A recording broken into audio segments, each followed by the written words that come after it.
Welcome to the show, boys, girls, genders of all ranges. What is going on? All right, where are we at today?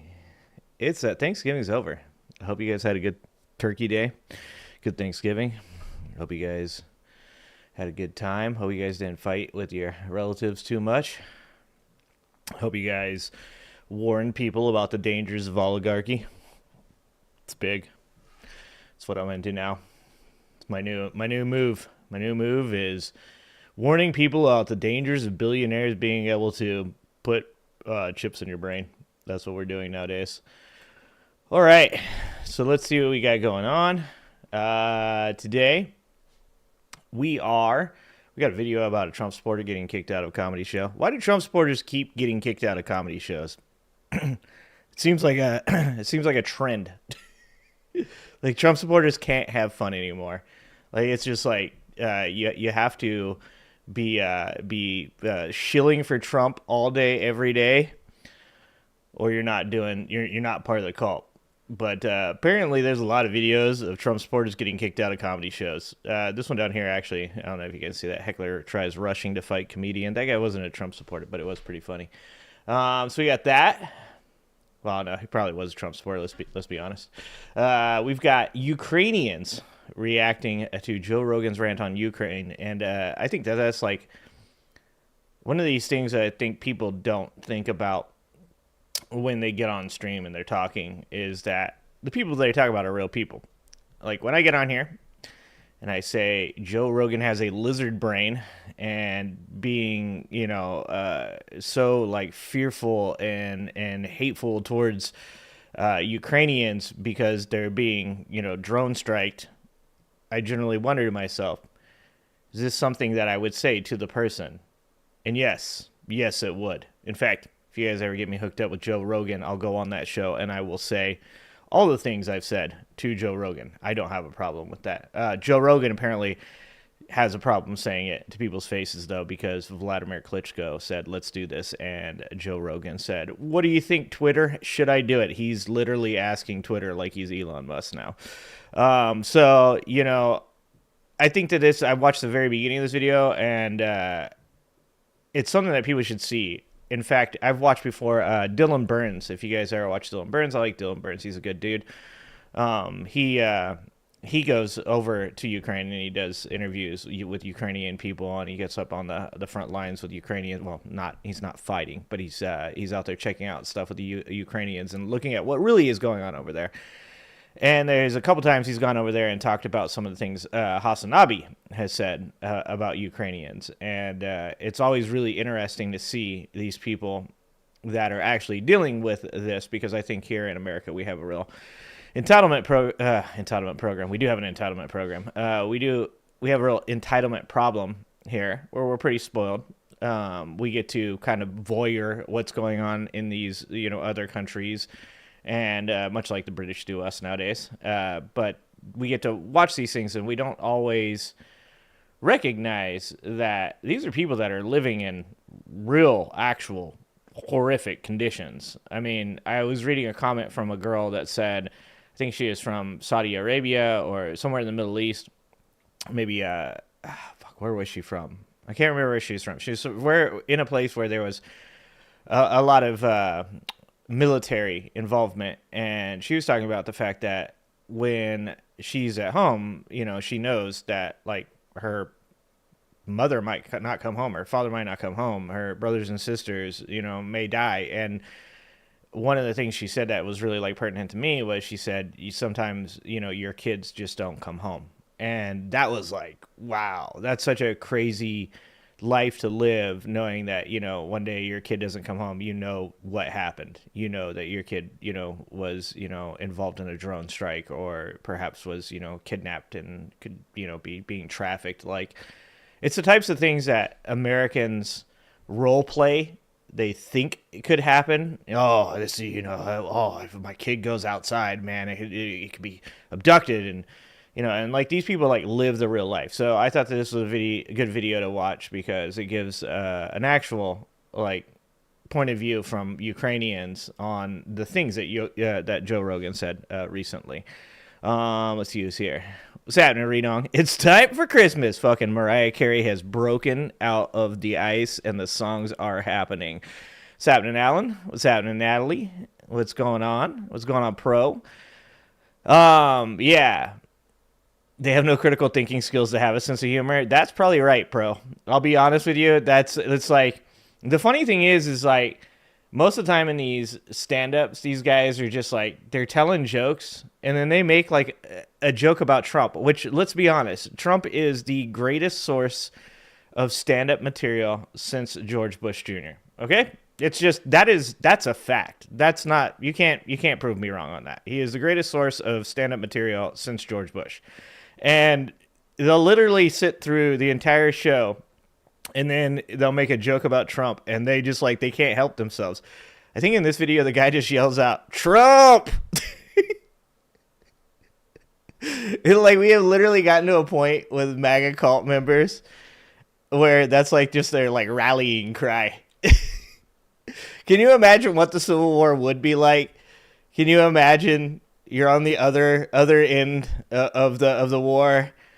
Bullets are being fired back and forth. RPGs are being shot off. Trump supporters are accidentally shooting their own people because they're not smart enough to know who's on their side. And all you hear on the other side is Trump. Was the joke funny though? I don't know. I didn't watch it yet, so maybe it was. Maybe it wasn't. But the thing is like, I have overall a very pessimistic view of anybody that heckles at a comedy show. I think it's hilarious to watch people try to yell out at comedians. They're literally standing up there with their own mic. You have no mic. They literally can't see you because of the lights most of the time. I don't know that it matters whether or not the joke was funny or not. I think it's just a really weird thing that people do where they're like, well, I didn't like that. Like, well, you could leave. Dude, I think George W. could take Trump in a debate.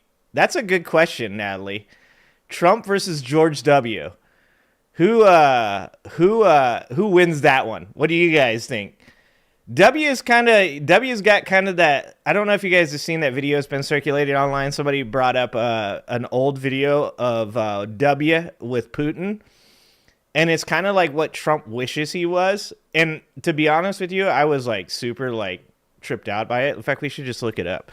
We should just look up the George W video. We'll do that in a minute. It's really like kind of funny to watch because it's like what Trump wishes he was with Putin, kind of real buddy. Putin. Let's see if we can bring it up. Here's him. Here's the one with. It's first of all, did anybody know that W is taller than Putin? How tall is W? How tall is W, guys? These are facts that I'm not well aware of. Did you guys know W went on Ellen? That was only like 7 years ago. I'm trying to find the one. This kid asked him, look at Putin. Oh my God. Trump would never take his shirt off, dude. Trump would never take his shirt off. God, where is it? I don't know if I'm going to be able to find it now.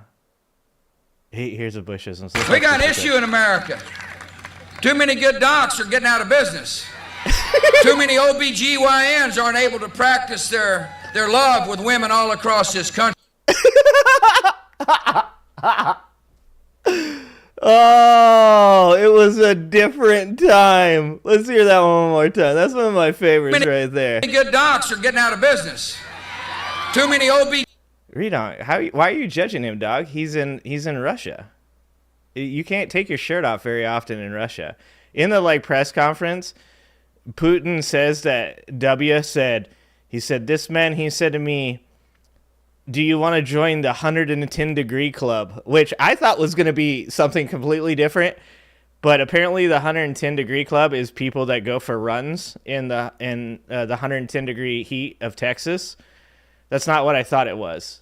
I don't think you can't take your shirt off very often in Russia. I think you get frostbite on your nipples, Redonk. See, I don't think you've thought very far into this question, you know, or this statement you've made. You've made a statement without thinking about it, Redonk. I mean, who takes their... Well, actually, I'm wrong. Russians take their shirt off in Russia. You're right. I'm wrong. Here we go. One more time. This is my favorite. 1 month of sun. GYNs aren't able to practice their love with women all across this country. And in his brief remarks, the president roared more from the crowd after putting his foot Trump's in his lips mouth. are shorter than We helped Biden's. our nation celebrate its Oh, he's bicentennial shorter than Biden. I get what you're trying in to say, Dini. 1976. The president's humor. Our nation celebrated its bicentennial in 1976. The president's humor came to the rescue. She gave me a look that only a mother could give a child. Like, I think Bush had more self-awareness than Trump does, right? I think when Bush said dumb shit, I think that was truly George W. Bush. I don't think it was an accident, just like I think when Trump says fucking crazy shit, I don't think that it's a mistake. I think that's who Donald Trump is. But when George Bush said dumb shit, I think he knew he was an idiot. Like, he had some pretty, like, self-depreciating moments.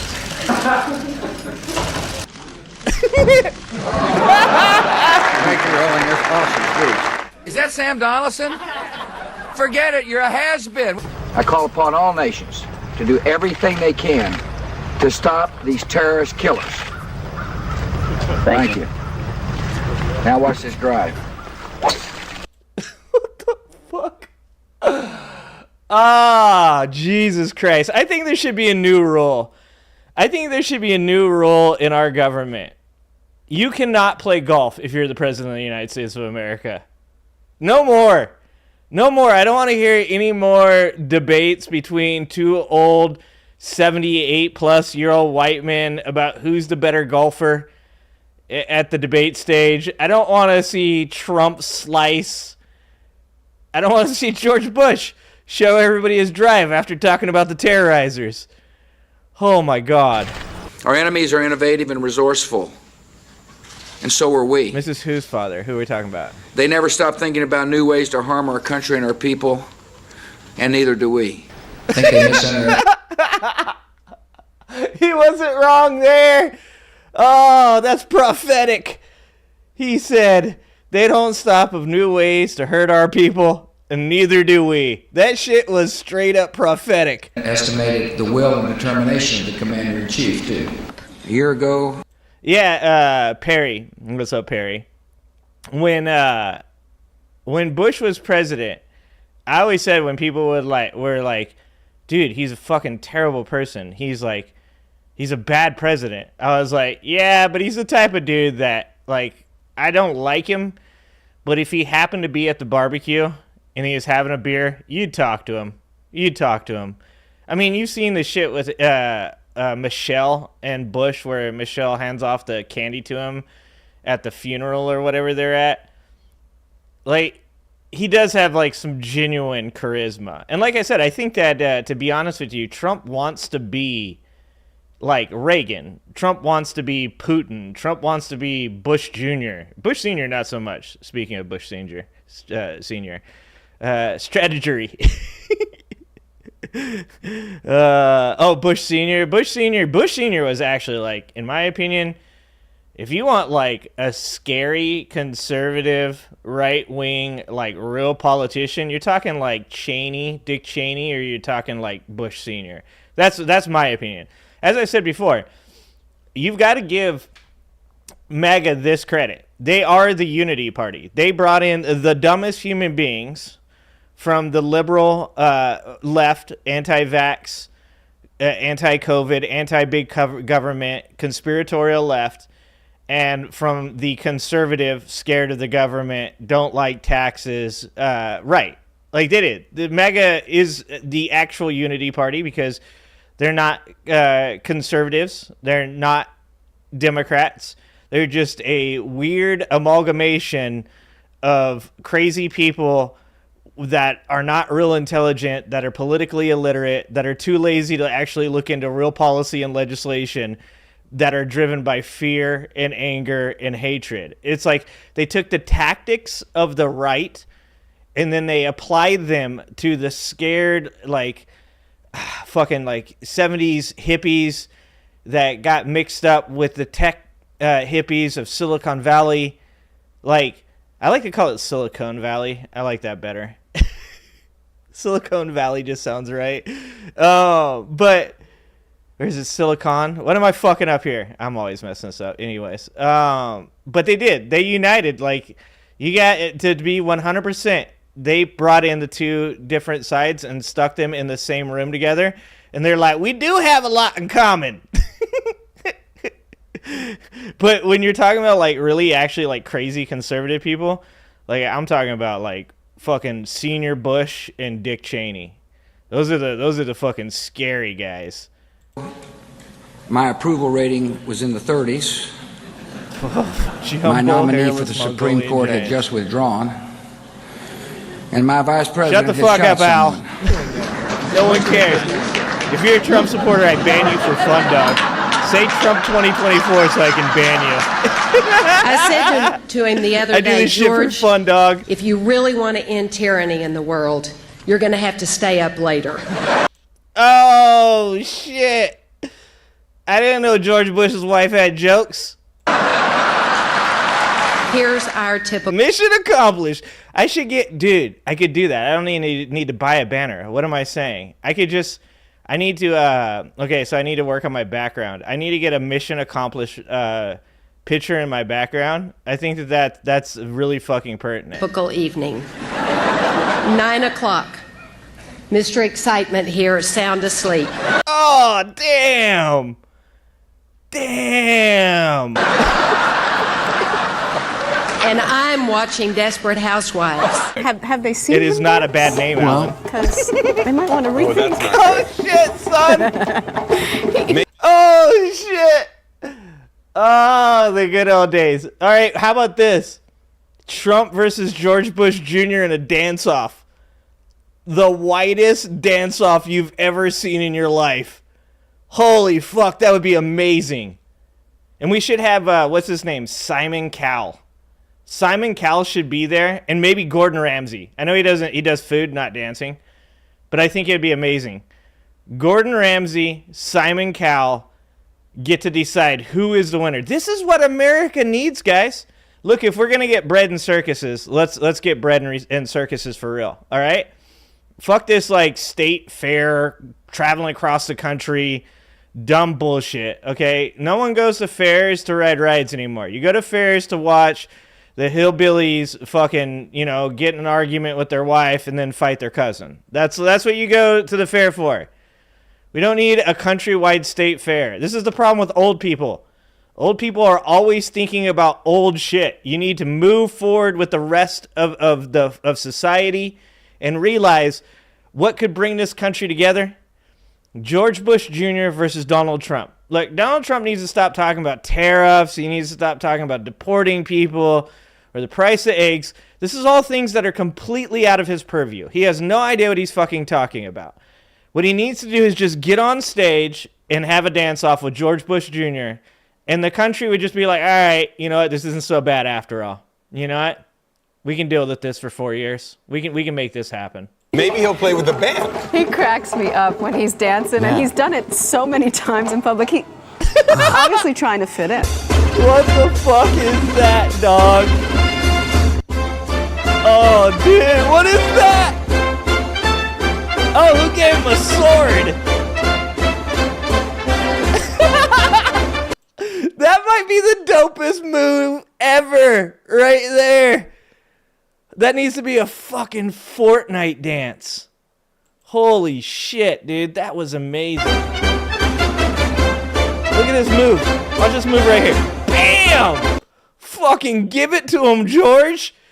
Give it to him, dog. One more time. Bam!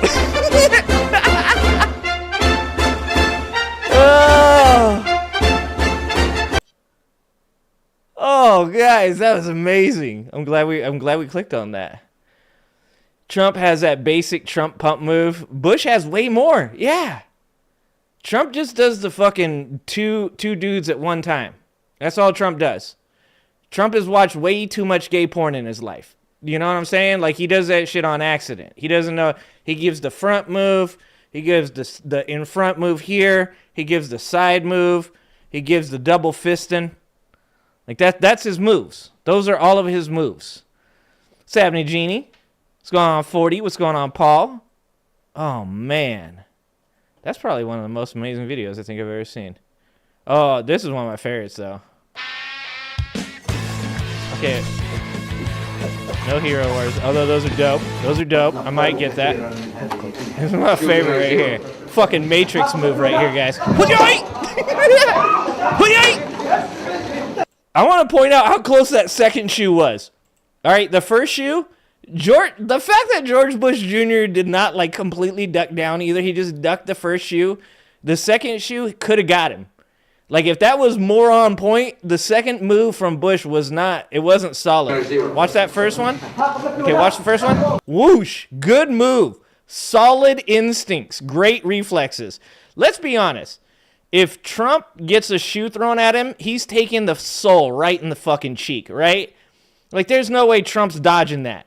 Like, Trump's dumb ass would look at the guy and go, "You gay," bam, right in the face. He'd be like sit down, and that fucking shoe would have, like a Nike Air Jordan, right in the side of the face. The first shoe was a good dodge. Whoosh, good job. Look at him. He's almost smiling. Dude on the right here doesn't even move.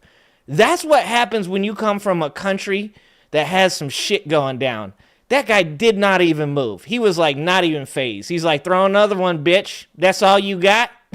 Look at the second one. Look at that second one. Oh, he almost blocked it. The other dude almost saved his life. Look at that. Look at that. You can't really see it because this is an old-ass video. You got people in the crowd just like, oh, shit. That was... He did actually duck pretty good on that second one, too. Whew. Oh, no, see, he just put his hand up. I like all the dudes coming out of the door in the back, too. Like, what kind of security force sits behind the door? Shouldn't you be out there?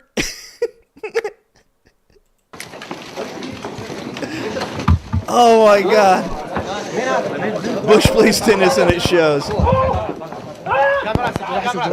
Oh, what's happening, Reverend? Or tired? Sorry, I just saw your comment. What's going on, tired? What did you say? I saw you talk. Okay, you're emotionally scarred? I think we're all emotionally scarred, but that's what we're here for, tired. Yeah. So what if the guy... Yeah, that was in Iraq. No, I consider it an important step on the road toward an Iraq that can sustain itself, govern itself, and defend itself. But let me... Results are out on that one. Still waiting for results to come in on whether or not they're doing a good job of governing talk about the guy throwing the shoe.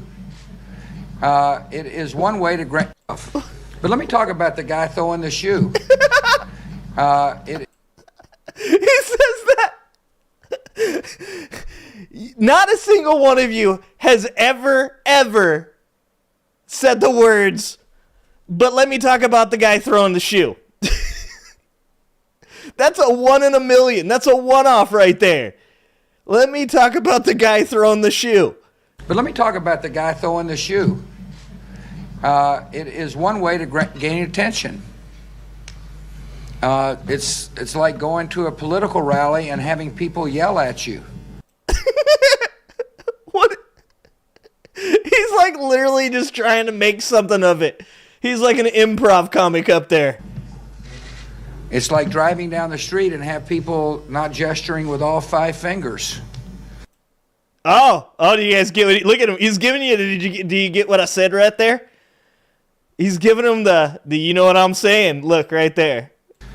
It's a not way all for 5 people fingers, to just draw, one. Attention. I don't know what the guy's cause is, but one thing is for certain: he caused you to ask me a question about him. I didn't feel the least bit threatened by it.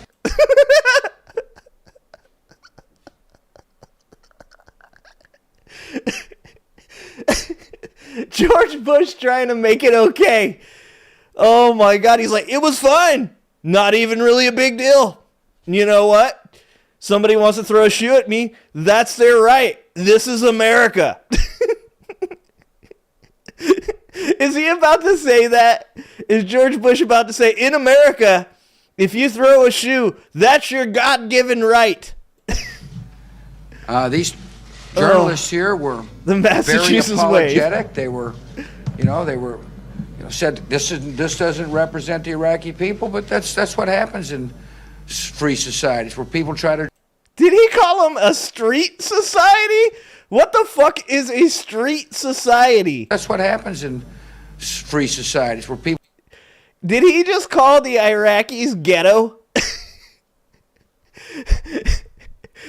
Did W just call Iraqis ghetto? He said, that's what happens in street society. I think George W. just referred to them as a bunch of homeless people. Happens in free societies where people try to draw attention to themselves. And so I guess he was effective because he caused you to say something about it. Now, in terms of the agreements, this is a major achievement. He's like, back to the subject. He says free. Free. Oh, it's free. Okay. Okay. Free. That's what he said. Free. Okay. All right. You guys got me. Oh, man. I think we should start every show with watching George Bush Jr. videos. That's really the way to get this shit started. Oh, man. How do you follow that? Free. Free. How do you follow that? Oh, man. I don't even know what to do. Let's watch the Trump supporter get kicked out. That was good enough. That was a good enough start. Let's watch the Trump supporter get kicked out of the comedy show now. We got about 3 weeks till the election. I'm not bright enough to tell you who to vote for. I'm not going to go there. Oh, there it is. That's what it is.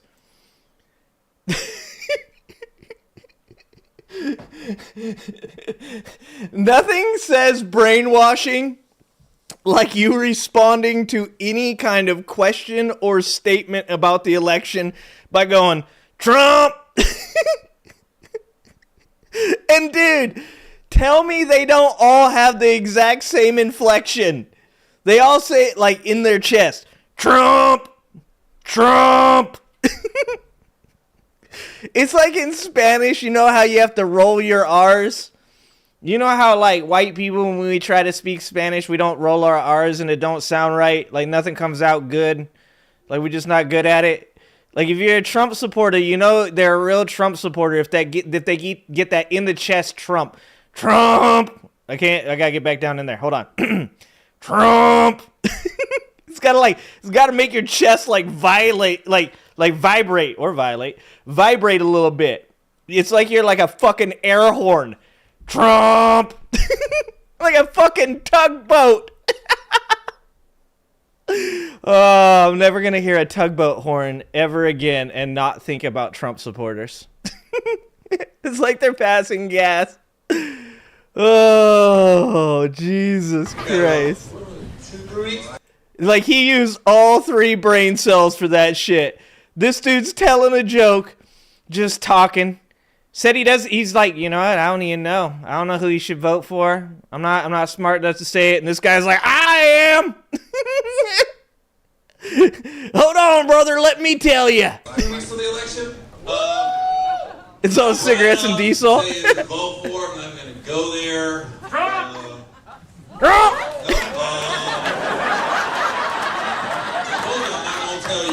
I'm not going to tell you. Hold on, I got to turn this down a little bit. It's a little bit loud. You, right? So you couldn't tell me, that's fine. I literally heard someone go, Trump, and a black lady go, who said that? Who said that?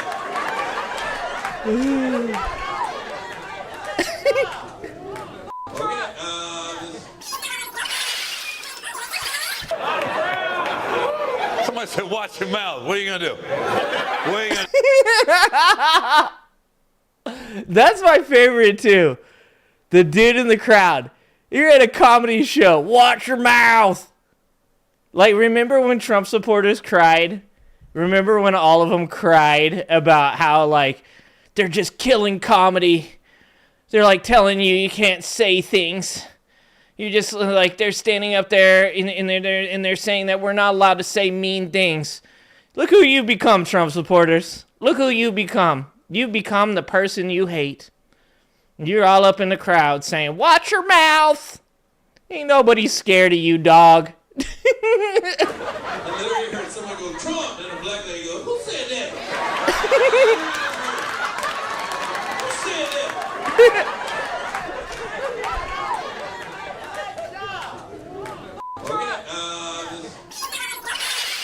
My money's on the old black lady beating the shit out of whoever that dude was, too. Watch your mouth. What are you going to do? What are you going to do? Watch your mouth.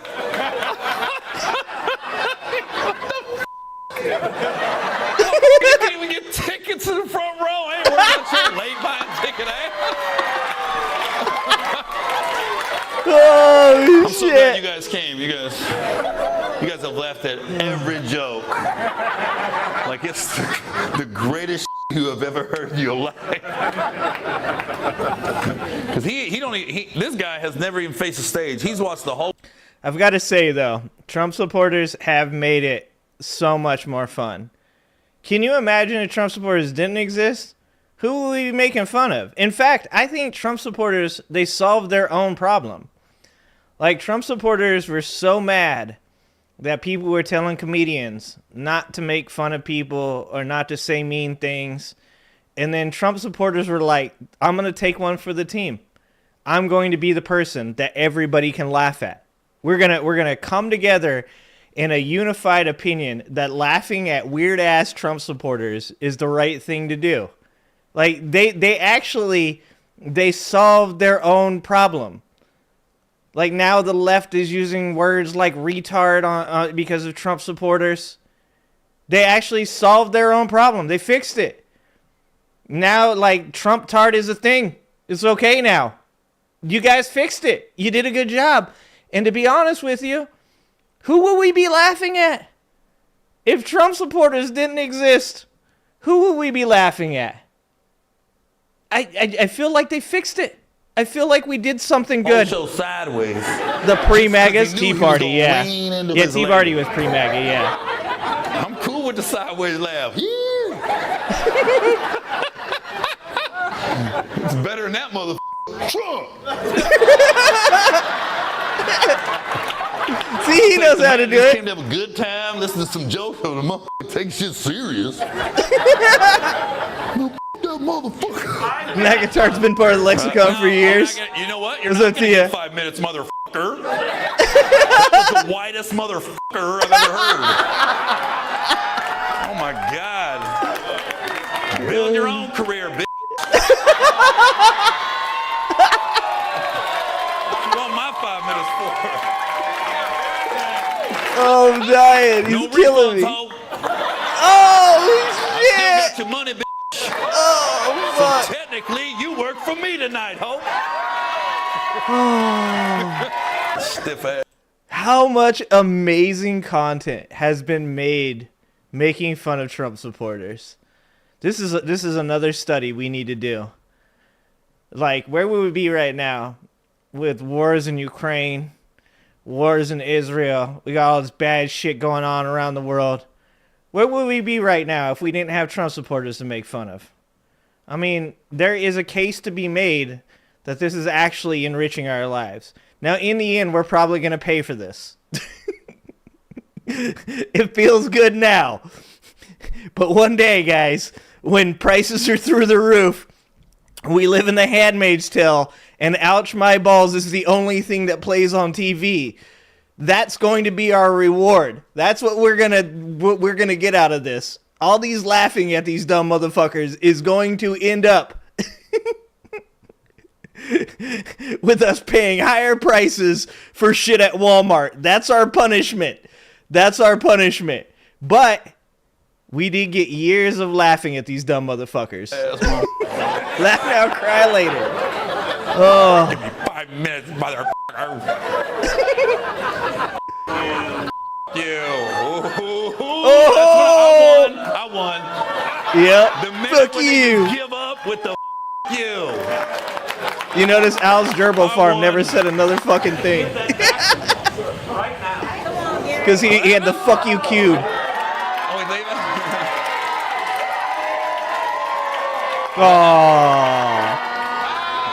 Oh, no way. No way. A guy going to a fucking comedy show with a Trump sweatshirt and a Trump hat on. They're fucking mentally ill. You're weird, dog. Why are you wearing a Trump sweatshirt just in your, like, day-to-day life? Why are you wearing a MAGA hat just in your day-to-day life? It's so fucking weird. I don't care. Like, I get left-wing people that come in my comments and they're like, yo, like, you're one of the reasons that, like, people got pushed over into the Trump world because you made fun of them for being weird. Good. I don't want you on my team, dog. You fucking weird, dog. That's the reality. Is you might be able to, like, get all these other left-wing people to be like, yeah, you're right. Oh, man, we should stop. Not me. Not me, motherfucker. I'm just going to keep saying it. Y'all are weird. You're fucking weird. You wear fucking Trump sweatshirts. You get Trump tattoos. You have MAGA hats on your head. You're fucking weird. Dude. You have the dude's fucking name and face tattooed on your body. You're in a cult. You're fucking weird. Someone needs to tell you. The only way you get better, I'm doing this for your own good. The only way you get better is if someone sits you down and go, what are you wearing right now? A shirt. What does your shirt say? Make America great again. And do you wear that shirt every day? Yeah. Do you have a pair of gold shoes that you paid $400 for? Mm-hmm. Do you have a Trump Bible? Mm-hmm. You have a problem, Bob. You have a problem. It's weird, dude. Like, I saw at my kid's, like, 8th grade band performance, a dude wearing a MAGA hat. You're fucking weird. Stop. Like, I don't go out in public and think about politics, dog. I'm like fucking thinking about the Eagles game. Like, my Gmail account knows me well. It's like, don't forget they're playing the Ravens this week. I'm like, wow, thanks, Gmail. Thanks, Gmail. I'm thinking about how good my fantasy football team's doing. Thinking about, like, what I have to do at work. I'm thinking about, like, what's going on with my kids or my wife. What am I buy people for Christmas? I'm not thinking about Trump, dog. It's fucking weird. It's weird. Oh, yeah. He looks exactly like I thought he was going to look, too. That's what I'm saying. He's got a type. And unfortunately, I look like a fucking Trump supporter. You guys don't understand what it's like. I am so oppressed as a bald white man. People think I'm racist. They're like, look at that skinhead. Fucking bald white ginger with a beard. Fucking skinhead. Or they're like, fucking Trump supporter. MAGA. I'm like, no, like, can we have a conversation? I would like to talk to you about my beliefs. They all look the same, dog. Like, if tell me right now, and don't hurt my feelings, guys. Don't hurt my feelings. Or don't worry about hurting my feelings, okay? Don't hurt my feelings. You can hurt my feelings. Don't worry about hurting my feelings. If I threw a MAGA hat on right now, and I had a Trump supporter 2024 MAGA shirt on, you'd be like, that motherfucker's a MAGA supporter. Like, you would be like 100%. that bald, white, bearded dude is a MAGA supporter. And I know that. I feel that. But I can't grow my hair anymore, so I just can't do anything about it. There's a lot of child on his laptop. Oh, shit! Look at my face, mother. Oh. Did you get stung by a bee? Did you get stung by a bee? Jason! Dude, that was great. His girlfriend, is that his girlfriend or his mom? You think his mom came with him? Look at this, his mom. It's his mom. She said, Jason. Jason! Oh, yeah, look at this tard. He looks exactly like I thought he was going to look, too. Oh, yeah. Oh, my God. There's a lot of child on his laptop. Look at my face, mother. Jason! Did you get stung by a bee? Look at his mom. His mom's walking him out. His mom's like, fuck, that was a good show. And just so you know, just for all Trump supporters, after we close the door, we all laugh. We all go, wow, that was a good time. Boy, that's a memory we just made together. Good shit. They close the door and just chuckle. Oh my God. It's such a fucking weird set of human beings. It is. Later, Paul. Appreciate you. Yeah, with his mom. It's got to be his mom, right? You know that's his mom. With no MAGA gear, you couldn't tell here in South Carolina. Yeah. Yeah, most people I think would when they see my shit, it's probably like, that's why I gotta put in the title that I make fun of MAGA, because people are gonna probably like I attract the MAGA supporters. They come in here and they're like, hell yeah, brother, and I'm like, nope. They'll drop a kiggy on you. If you know the clan speak, they'll drop a kiggy, brother. They'll drop that shit on you. You're like, nope, not me, nope, nope, not racist, not a skinhead. What up, he hurts. MAGAs are the hecklers of life. Fuck, that's probably true though. That is about right. Oh God, good times. All right, let's watch the Humanist report. Let's watch the Humanist report. This is Mike talking about, I think it's an atheist. Okay, prominent atheist who voted for Trump cries about prayer in schools coming back. This is all the people that are fucking around and finding out now.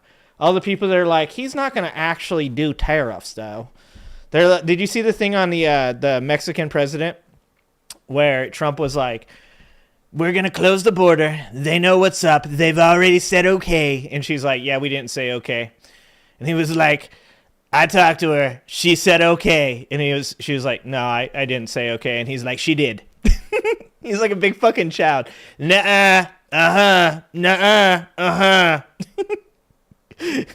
They're like, they're not going to mass deport people. He's like, I'm going to mass deport people.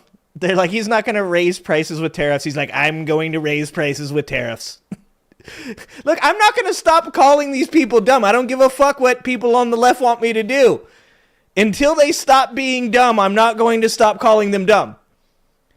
Look, every once in a while, I talk to a Trump supporter. Not very often, very rare. And I'm like, you're too smart to be a Trump supporter. You shouldn't be involved with those people. You should but all of them are politically illiterate. They even the ones that can like talk about things, they still they say things like Kamala was always drunk the whole time. Kamala was drunk while she was there. Kamala slept with Willie Brown. Like it's still dumb shit. But like you talk to them and you're like, oh, you can like form 3 or 4 sentences. That was pretty good. That was strong. You didn't yell Trump at me one time during the conversation. That's pretty amazing. You're doing a good job. But that's like the smartest ones you get. Look, I'm not going to stop calling them dumb until they show they're not dumb. If I see a Trump supporter on here, you guys have seen it before. Every once in a while, you get like a Trump supporter in an interview and they're like, well, no, like, I don't think that, Trump's a great human being, but, hey, I think he was good for the economy. And, they're like, okay, so name one of his policies on the economy. He's like, well, I really like the tax breaks. Do you think Joe Biden's the president? Yeah, Joe Biden's the president. And I'm like, oh, okay. Like that guy's he's just politically illiterate. He's not dumb. He's just politically illiterate, which is a form of ignorance, but not specifically a moron. I'm going to keep calling them dumb if they act dumb. If you heckle at a fucking comedian and yell at Trump, like a moron wearing a Trump sweater and a Trump hat with your mom at the comedy show, I'm going to call you dumb. And I don't care if people on the left get mad. I don't care if people on the right get mad. At the end of the fucking day, I'm going to make fun of you. You deserve to be mocked. That shit was stupid. You're a moron. Anyways, here's the Humanist report. What up, AJ? So some of you have gotten pretty mad at me before on this channel because I've criticized religion pretty harshly, admittedly.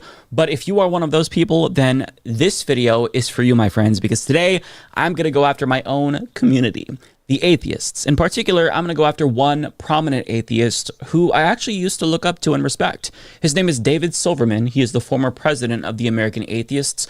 And even if you're not too familiar with atheist activism from the 2010s, odds are you've seen Silverman before because he's the face of the "Are You Serious" meme, which came from this episode of the O'Reilly Factor on Fox News. Tide goes in, tide goes out. Never a miscommunication. You can't explain that. You can explain why the tide goes in. Tide goes in, tide goes out. See, the water, the tide comes in. Hold on. Does he know the moon's tidally locked? Is this what he's talking about? Okay, before I get ahead of on this. And it goes out, Mr. Silverman. Maybe it always comes in on top of Mount Olympus, who's making the tides go in and out. No, but you can't explain a scam that. and a myth are the same. You can't myth explain and religion are the same thing. It doesn't. You can't explain the tides? Is Bill O'Reilly? He's a troll, right? He's got to be a troll. You can't explain the tides? Like, we've literally explained the tides. What? What the fuck? Not if I can explain it. It doesn't? That doesn't mean that an invisible magic man in the sky is doing it. And you're free to believe that. And just like that, a legendary meme was born. And his reaction to O'Reilly resonated deeply with fedora-tipping neckbeard atheists like myself, because at some point, we've all had that same reaction. The self-depreciation is my favorite. Fedora-tipping neckbeard atheists like myself. To something that a fundamentalist family member said to us. So it really hit close to home, and it was very relatable. But as the saying goes, you either die a hero or you live long enough to see yourself become the villain.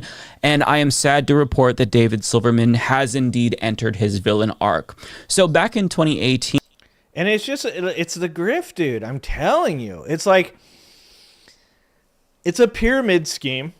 This is why sometimes, like, I do have some empathy for MAGA supporters, because it feels like they're a part of, like, an Amway. It feels like that they're part of the Jonestown cult. You've got this, like, real basic bottom level of people that have legitimate concerns about society when it comes to, like, you know, the lower middle class or the poverty-stricken, or certain minorities that feel like they have not been getting the things that they were promised by the left. So after I made fun of MAGA for the last 30 minutes, we'll give them a little bit of a breather here. They do have some legitimate concerns. Now, they're on top of that are piled a bunch of not legitimate concerns, like that foreigners are going to terrorize America, and they're taking your jobs, and they're taking your kids' place at school, and if just the foreigners went away, everything would be okay, and, you know, like, you know, the economy as a whole is bad. Like, Trump supporters tend to have a real issue understanding nuances and complexities of conversations. And there's a thing with, I think it's Socrates, when he's talking about the Socratic method, and he said, one of the things you want to test is the exhaustion of the argument. In other words, you want to see, like, how long can you talk about a certain thing and defend it and be open to criticism about a certain thing? You know, how much stamina for the subject do you have?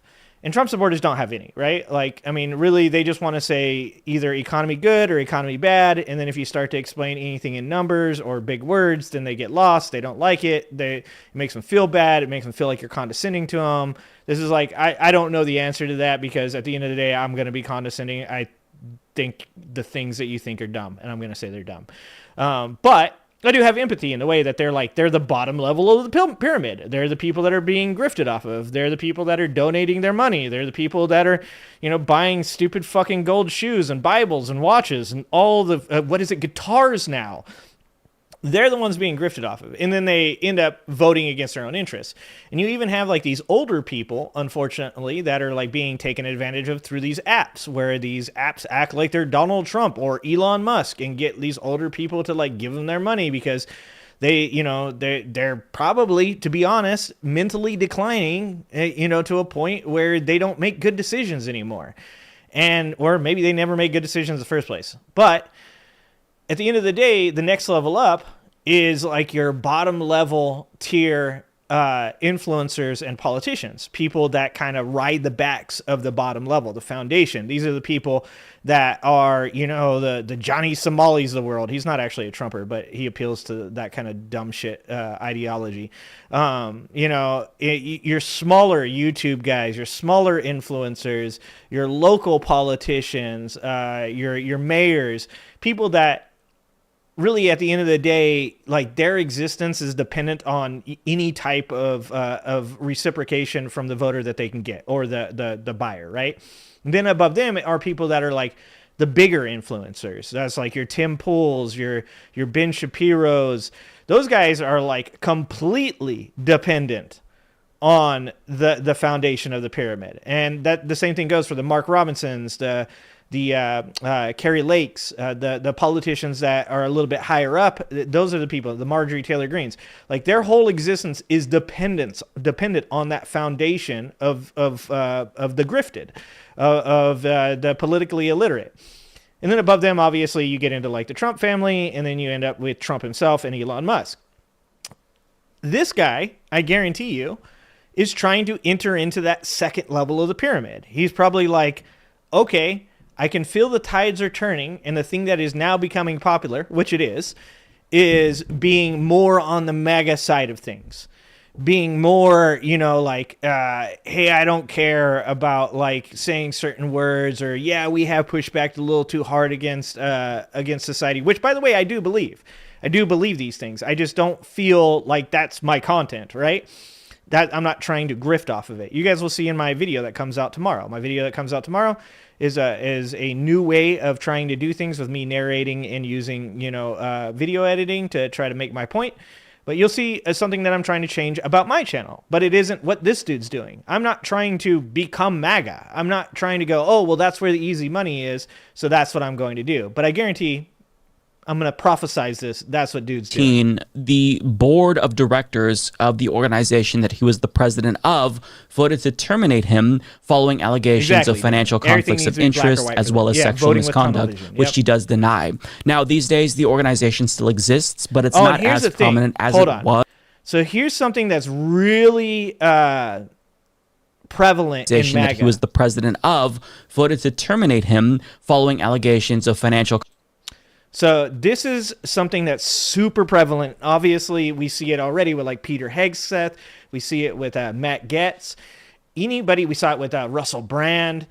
Anybody that has been accused of assaulting a woman or of doing anything corrupt can run to MAGA, because MAGA will defend them. We said this before, like, what's his name? Menendez, the senator. Was, you know, he is caught for allegedly taking money from the Egyptian government to sell U.S. secrets. And, you know, they had found all the gold bars and the money in his pockets and his jackets and stuff. And, like, almost immediately, the left goes, okay, well, that's not somebody that represents us. So, you know, get the guy the fuck out of here, put him on trial. We're trying to run a clean, you know, team here. We want to be able to stand on the high ground, the high moral ground. And we want to be able to say to others that, like, you know, we lead by example. So get that guy the fuck out of here. Put him on trial immediately, right? But on the right, that's not what happens, right? So when MAGA has a person that has been accused of sexual assault allegations, like, do me a favor. If you're a MAGA person, tell me one person right now that's been accused of assault that MAGA has stood up and been like, yo, like, that person's a piece of shit. Get him out of here. Like, there's not one. Like, and that's insane. It's insane to say that there's not like a single fucking time that MAGA has ever stood up and been like, yo, those allegations might be true. Like, that's fucking crazy. Like, you would think that, like, this is the day and age of the internet. We should be able to, like, fucking just pull people up and be like, well, there we go. Like, literally, MAGA's like, oh my God, like Epstein files, Epstein list. Oh, okay, well, Trump's on that list. No, he's not. Oh, it turns out that Elon knew Epstein. No, he doesn't. Oh, it turns out Pete Hegseth was investigated and allegedly assaulted this woman and then lost a civil suit to her. No, he didn't. Like I said before, Conor McGregor was one of my favorite fighters. I've watched the UFC since the first UFC. I loved Conor McGregor when he came up. I loved his story. I loved the way he fought. I loved his personality. But I knew he was a fucking maniac. And when it came out that he had allegedly assaulted that woman and lost that civil trial, I was like, fuck that guy. He's a piece of shit. He is. And what those people do now, I wouldn't be fucking surprised to see Conor McGregor show up at Mar-a-Lago and Donald Trump give him a fucking cabinet position. At the end of the day, I don't support people assaulting women.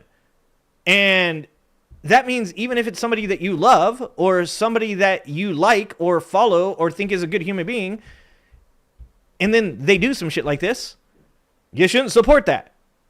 Because that's bad. Morally, it's terrible.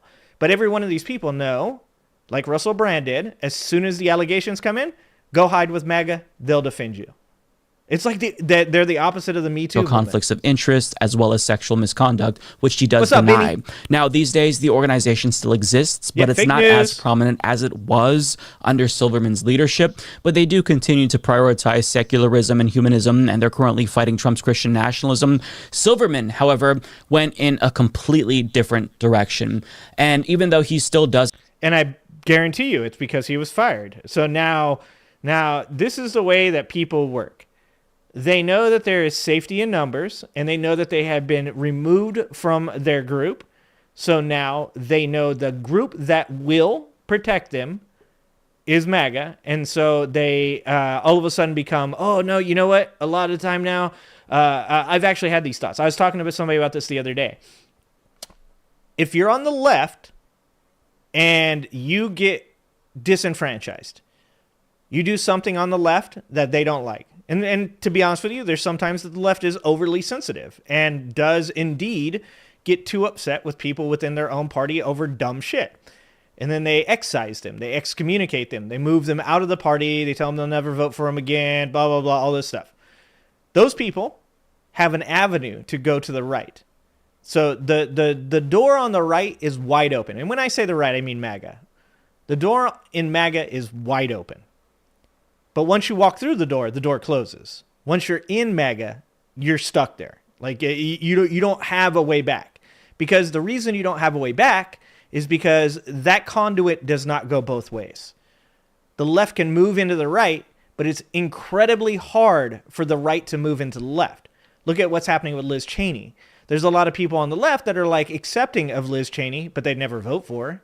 There's a lot of people on the left nowadays that are like, well, it's cool that she said that, but a lot of people on the left are also like, fuck Liz Cheney. Dick Cheney's a warmonger, so is Liz Cheney. There is no conduit back to the left. You can look at another example is Michael Cohen. Michael Cohen, I sat here on my channel when I first started it going, well, hold on. Wasn't Michael Cohen Trump's fixer? Wasn't he the guy that did all the bad shit for Donald Trump? And people were like, yeah, he was. I'm like, isn't it weird that we're sitting here watching him and like fucking applauding the things he's saying? And we're like, yeah, you're right. So I'm, one of those people. It's like, well, hold on. If we're holding the higher moral ground, why are we applauding this dude that did all this bad shit for Trump? Now, I'm not saying that the left shouldn't be more open to accepting people from the right, because like I said, I think everybody deserves a path to redemption. I think Michael Cohen deserves a path to redemption. I said a long time ago that Joe Rogan deserved a path to redemption. I think as long as you haven't done anything that is like so morally corrupt that I think there is no coming back from it, that there should be a path to redemption. But I don't think, for the most part, that exists in masse on the left. So when people want to go to the right, the door is open. But when they try to come back to the left, or if somebody wants to leave the right and come to the left, most of the time that door is closed. And there is no going to the left. So that's why you see, like I said, that's why MAGA continues to get bigger and stronger. Is that MAGA's door is wide open. And when you get into MAGA, the door is closed. So MAGA's numbers continue to swell for multiple reasons. One, the left did have a long period of excising and excommunicating people from their own group for things that were pretty basic bullshit. And those people were pushed out, and they found a home in a place where now they're stuck at.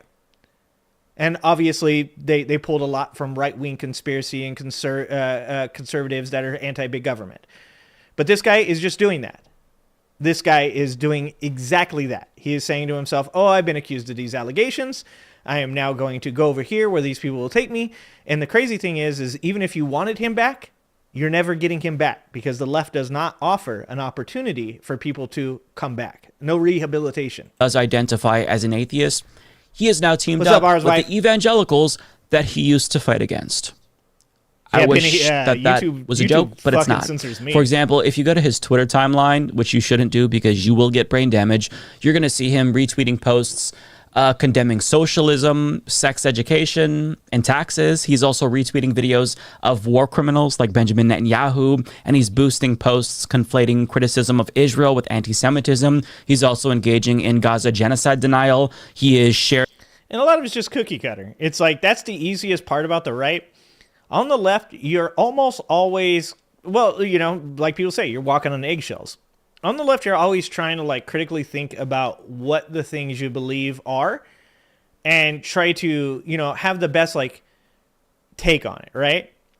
Where on the right, it's like everything's pretty cookie cutter. It's like, oh, I just like say that like what's going on in Israel right now is good. People in Israel are right.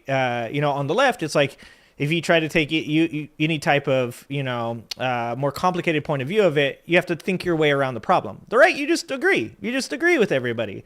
You just say the same things that they say over and over again, and you get to be on the team. And it's perfectly fine. And then even if you don't say the things that other people say, like people will defend you and be like, oh, it's fake news. He never said that. I was just watching a video, and I don't think Andrew Huberman, I don't know that he's right-wing or not. I don't know that Andrew Huberman is political at all. But this is pertinent. Andrew Huberman is a neuroscientist, and he was a professor at Stanford, and he has a really popular podcast. He was part of the Joe Rogan show for a little bit.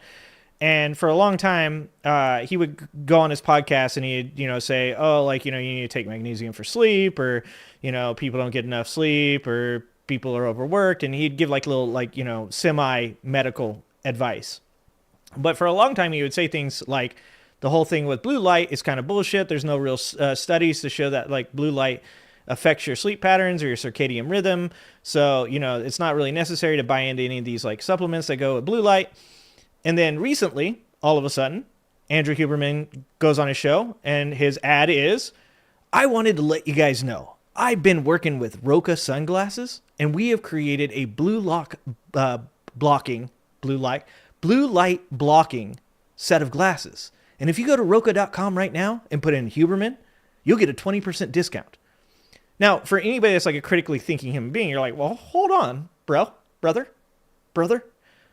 You, for a long time now, have said, no, blue light doesn't affect my sleep pattern. So why would I now go buy glasses? You've said this whole time. But here's the thing is, Trump supporters and people like Trump supporters, so not everybody's a Trump supporter that's gullible, obviously. There's gullible people in every party, in every sphere of life, specifically the supplement industry. They don't want to believe the guru that they're watching has changed. They want to believe he's always thought that. So they want to say to themselves, it's 1984. In 1984, the brainwashing is when they go to war with a country, they've always been at war with that country. Not they just went to war with it. So when they say, we're at war with Oceania, we've always been at war with Oceania. And then when they say, we're at war with East Asia, it's we've always been at war with East Asia. And that's the same thing. So Huberman's crowd, instead of calling him out and saying like, yo, like, you said blue light wasn't bad.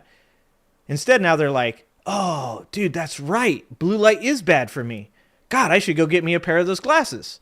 And if you pointed out to him, didn't he say in the past, no, you don't understand. You took that out of context. Fake news.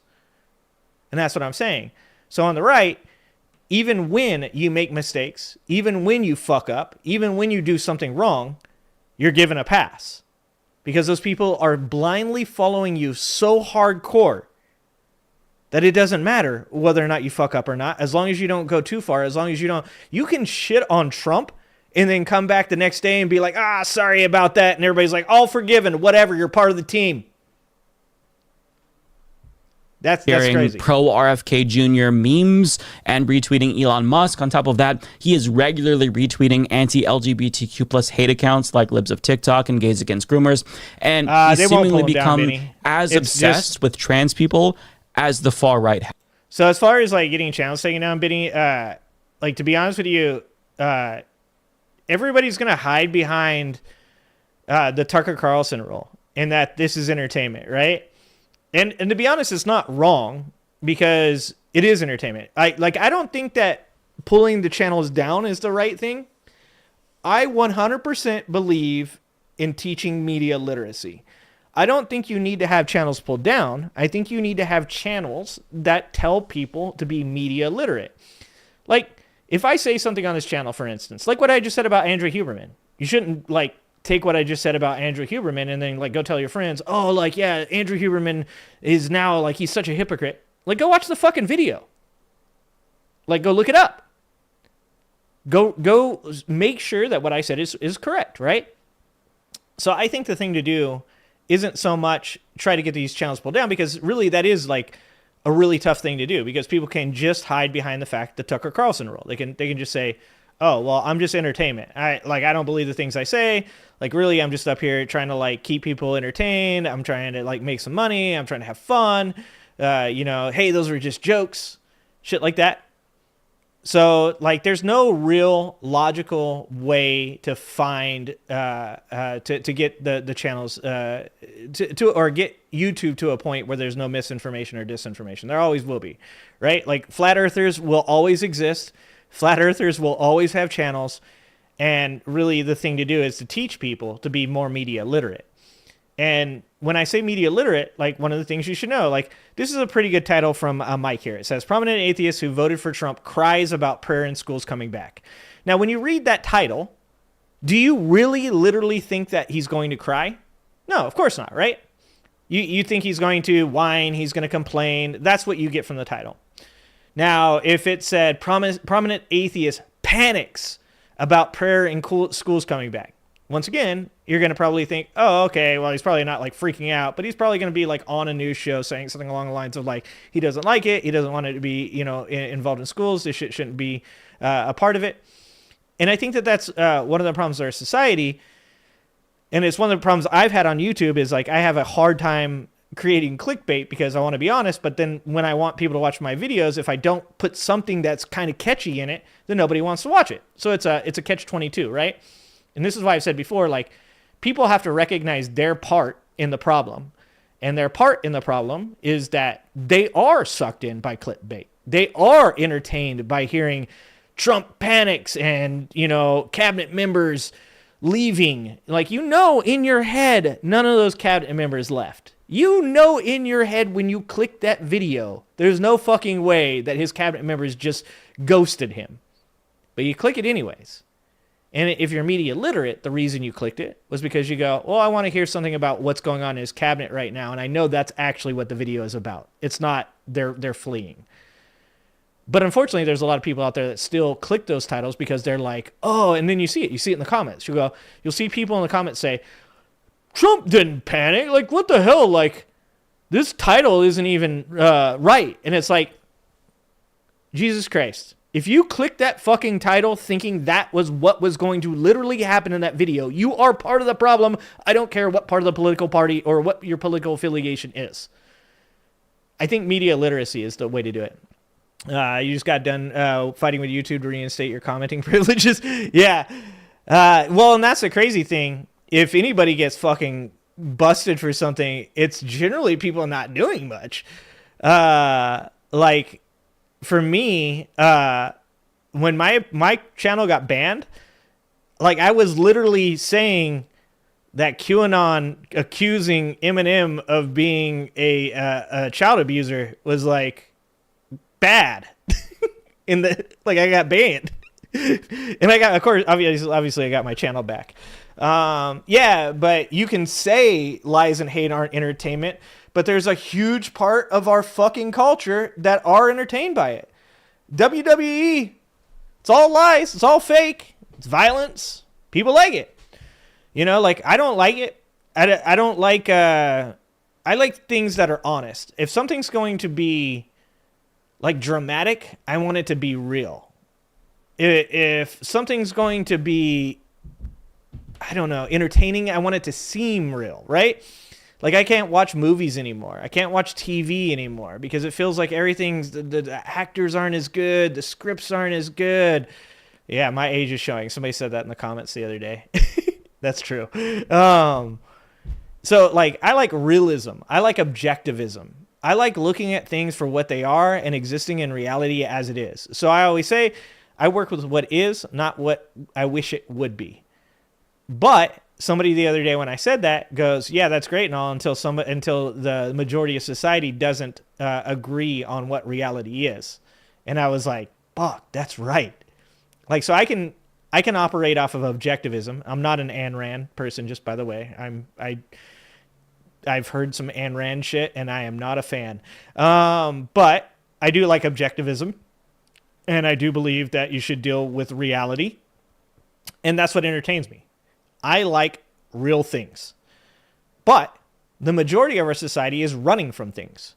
The majority of our society is running from reality. There is a huge problem in our society with people finding meaning, specifically young men finding meaning. And that's an issue because when you can't find meaning or purpose in your life, you make it up. A lot of these people that join the Ku Klux Klan are people that grew up in that, so that's their reality. So when you have people like, I forgot what his name is, the black dude that converts KKK members. God damn, I can't remember his name right now. He's a teacher, a music teacher. But he converts the Klan members. The way he does it is by, like, showing them another reality, showing them that he's a really intelligent person, showing them that he's never committed a crime, showing them that he can have a conversation with them and that he's just another human being. So he changes their reality, and then they end up, like, you know, converting and being like, yeah, actually, I don't want to be in the Klan anymore. But when you read Joe Moore's book, Broken Badges and White Robes, you start to realize this is like role-playing for a lot of people. People are LARPing. They're saying to themselves, what am I doing on this earth? What is my purpose? What is my reason? Why should I just conform to society and just go to work every day when instead I can play this, like, dramatic scenario out in my head of white people being the greatest race in the world and taking over and everybody else being inferior. And that's what they're doing. It's like, it's a little more complicated than the basic idea of, oh, these people are just lying and hateful. They believe they are playing a part. I mean, some of the fucking Trump supporters literally believe they're in the Truman Show. You know? Like, it's more than that. It's more complicated, unfortunately. No cult recognizes it, right, Benny? Like, that's part of being a cult. Daryl Davis, thank you, Denny. Daryl Davis, ours wife, good job, thank you. Daryl Davis is my dude. You know what I'm saying? Is like, the reality is that no cult recognizes that there's a reality outside of their world. That's why MAGA is a cult. But you also have to realize that that's not unique to MAGA. That is happening in so many different places in our society, including places outside of our country. Like, you watch, have you guys ever watched any of these, like, preacher videos from outside of the country, like in, like, some of these third world countries where they're banishing the demons and, like, you know, they're doing all this, like, crazy, like, ritual stuff. To them, that's reality. To them, demons exist.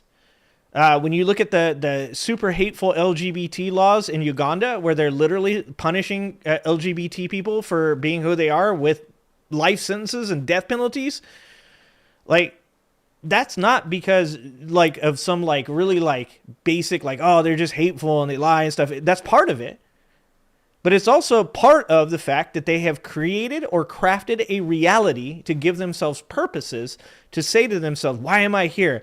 Oh, well, this figure in the sky has deemed it a sin to, you know, love the same sex.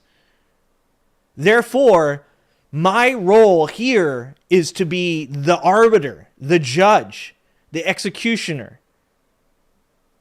And that's really scary because obviously that's a lot scarier than it just being basic hate and lies. Because basic hate and lies is something that you can deal with. That's something that you can fight against.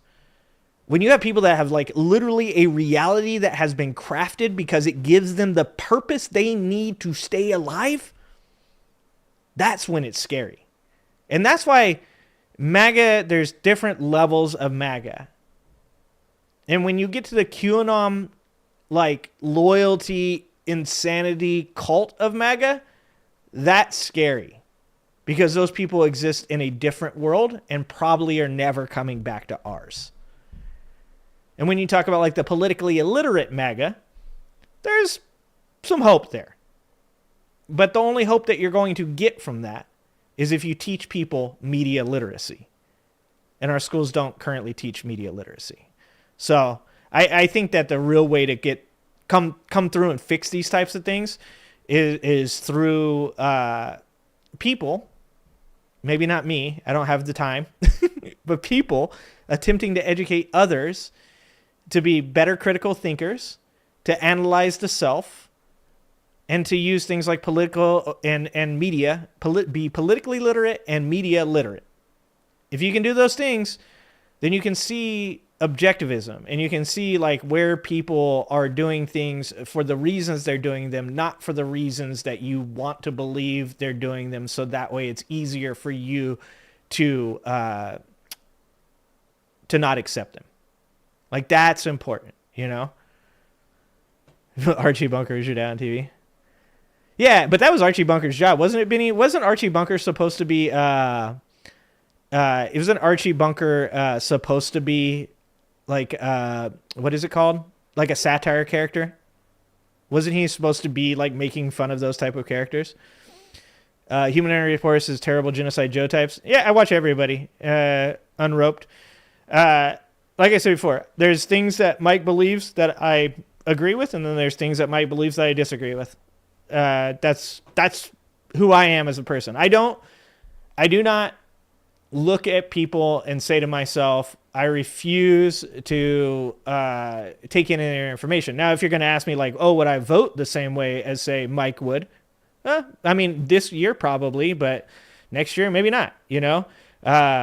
End of the day, I watch this channel when I do watch this channel for the stuff that I do agree with. And then I watch it sometimes by myself for the stuff that I don't agree with, because that stuff gets me a little bit more worked up. And everybody knows I get worked up enough on this channel.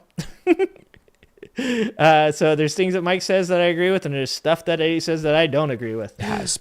And it's so ironic to see him take this turn. They want to do it more. His whole shtick was that religion is a scam, which implies that people who fall for religion are either gullible or they're being preyed upon. And here he is getting duped by the same evangelicals that he used to denounce. What is that face? What is that face? Nobody talked about trans issues or their usage with regard to the bathroom or gender affirming care or drag queens back in 2019, right?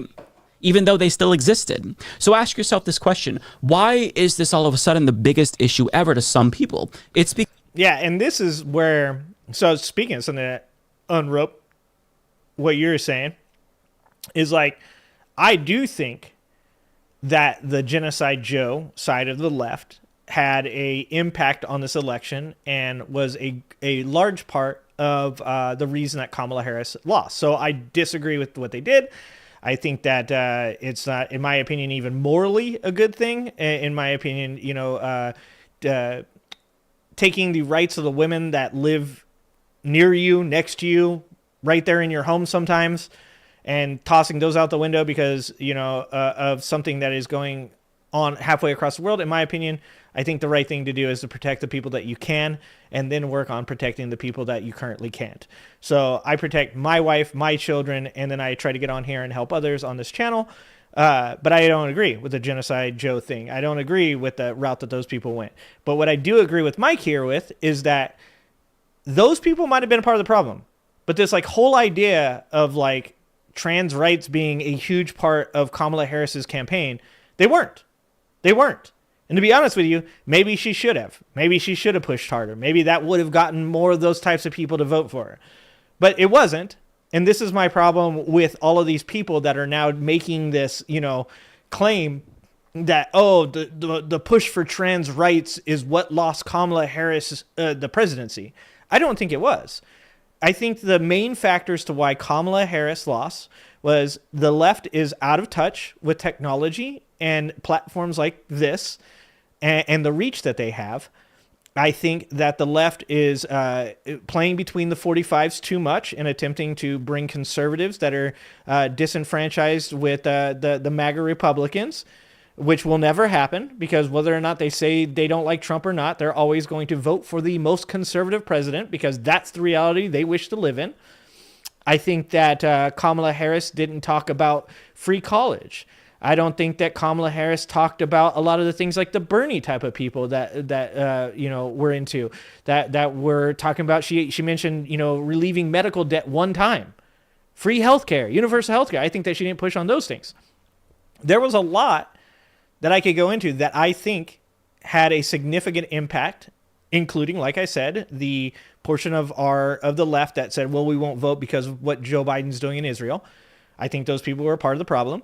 But we have this weird thing right now, and it feels like you're just punching down. It feels like you're just looking for a scapegoat. This weird thing in the left right now is it's transgender's fault. It's LGBT people's fault. They focus too much on their rights, and that's what pushed all these people away. I don't agree with that. I think a lot of those people didn't have problems with LGBT people. I think that specifically young men didn't feel a connection with the left in general, not just Kamala, but with the left.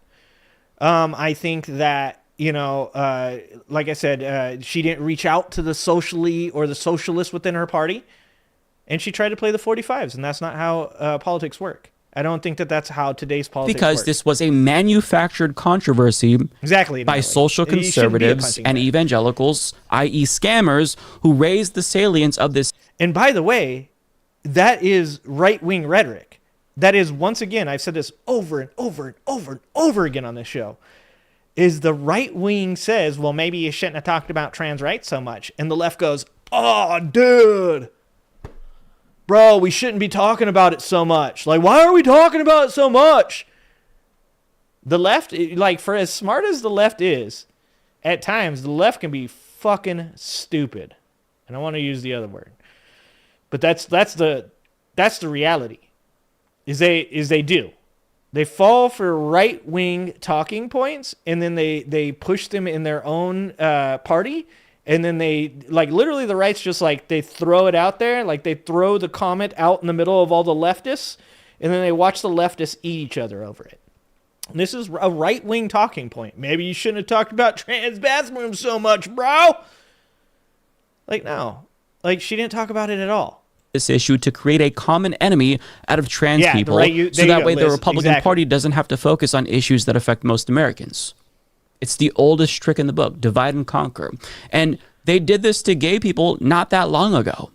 And they're even using the same exact arguments against trans people that they just used against gay people. Yep. It is meant to rile up gullible rubes. Same PDF file ones. But I mean, I guess the trans panic apparently worked on David Silverman because he's all on board. Yep. So the question is, who's the gullible one now, David? Who's the one being scammed? Right? Because you used to call out these kinds of scammers, but now you've been scammed by them yourself. So, So I disagree with that. I don't think he has been scammed. See, this is Mike giving this guy too much grace. I don't think he's been scammed at all. I think he recognizes that the real money, the real safe space for him is on the right. He's been accused of assault. He's been accused of corruption. He's not being scammed. He is scamming. He's going over there. He's joining up. He's looking at all these gullible people underneath him, and he's saying to himself, oh, snap.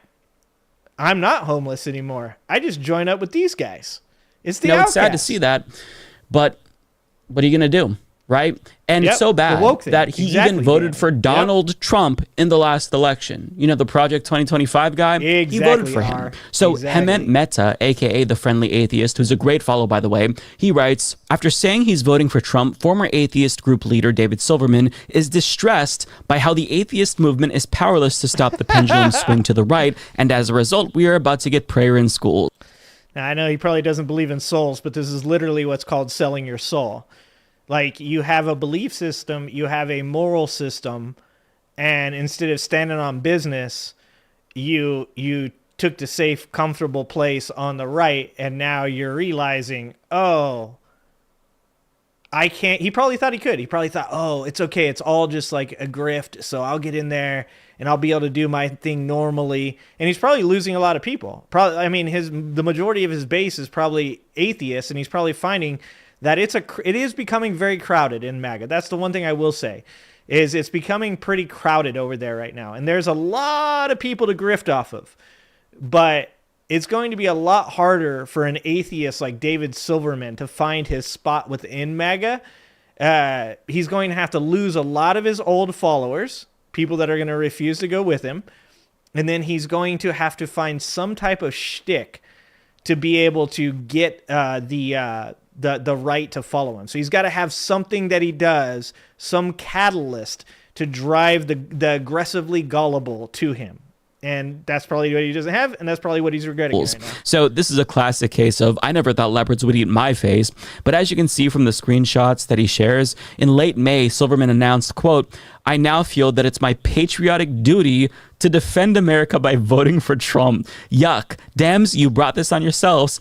And I guess what he means by that is that the Democratic Party got too woke, maybe, I don't really know. But fast forward to November 25th, and he seems genuinely dismayed about the fact that prayer is indeed making a comeback in schools after he voted for the Republican whose Supreme Court justices opened that very door. Exactly. He writes, when I left activism, the movement all but died. Every major American atheist organization went woke, abandoning the cause for which we all fought in favor of leftism. Stupid fucks. In doing so, the atheist movement cut all ties, many of which I'd created, with the right. Oh, please, we had no ties to the right. What are you talking about? Yeah. Now, exactly as anyone could have predicted would happen eventually, the right rules, and the atheist movement is powerless to stop the pendulum swing to the right, and as a result, we are about to get prayer in schools. He then goes on to say more petty, vacuous bullshit and closes by saying, prayer does not belong in schools. Yeah, see, and I agree, but I mean, this is what you voted for.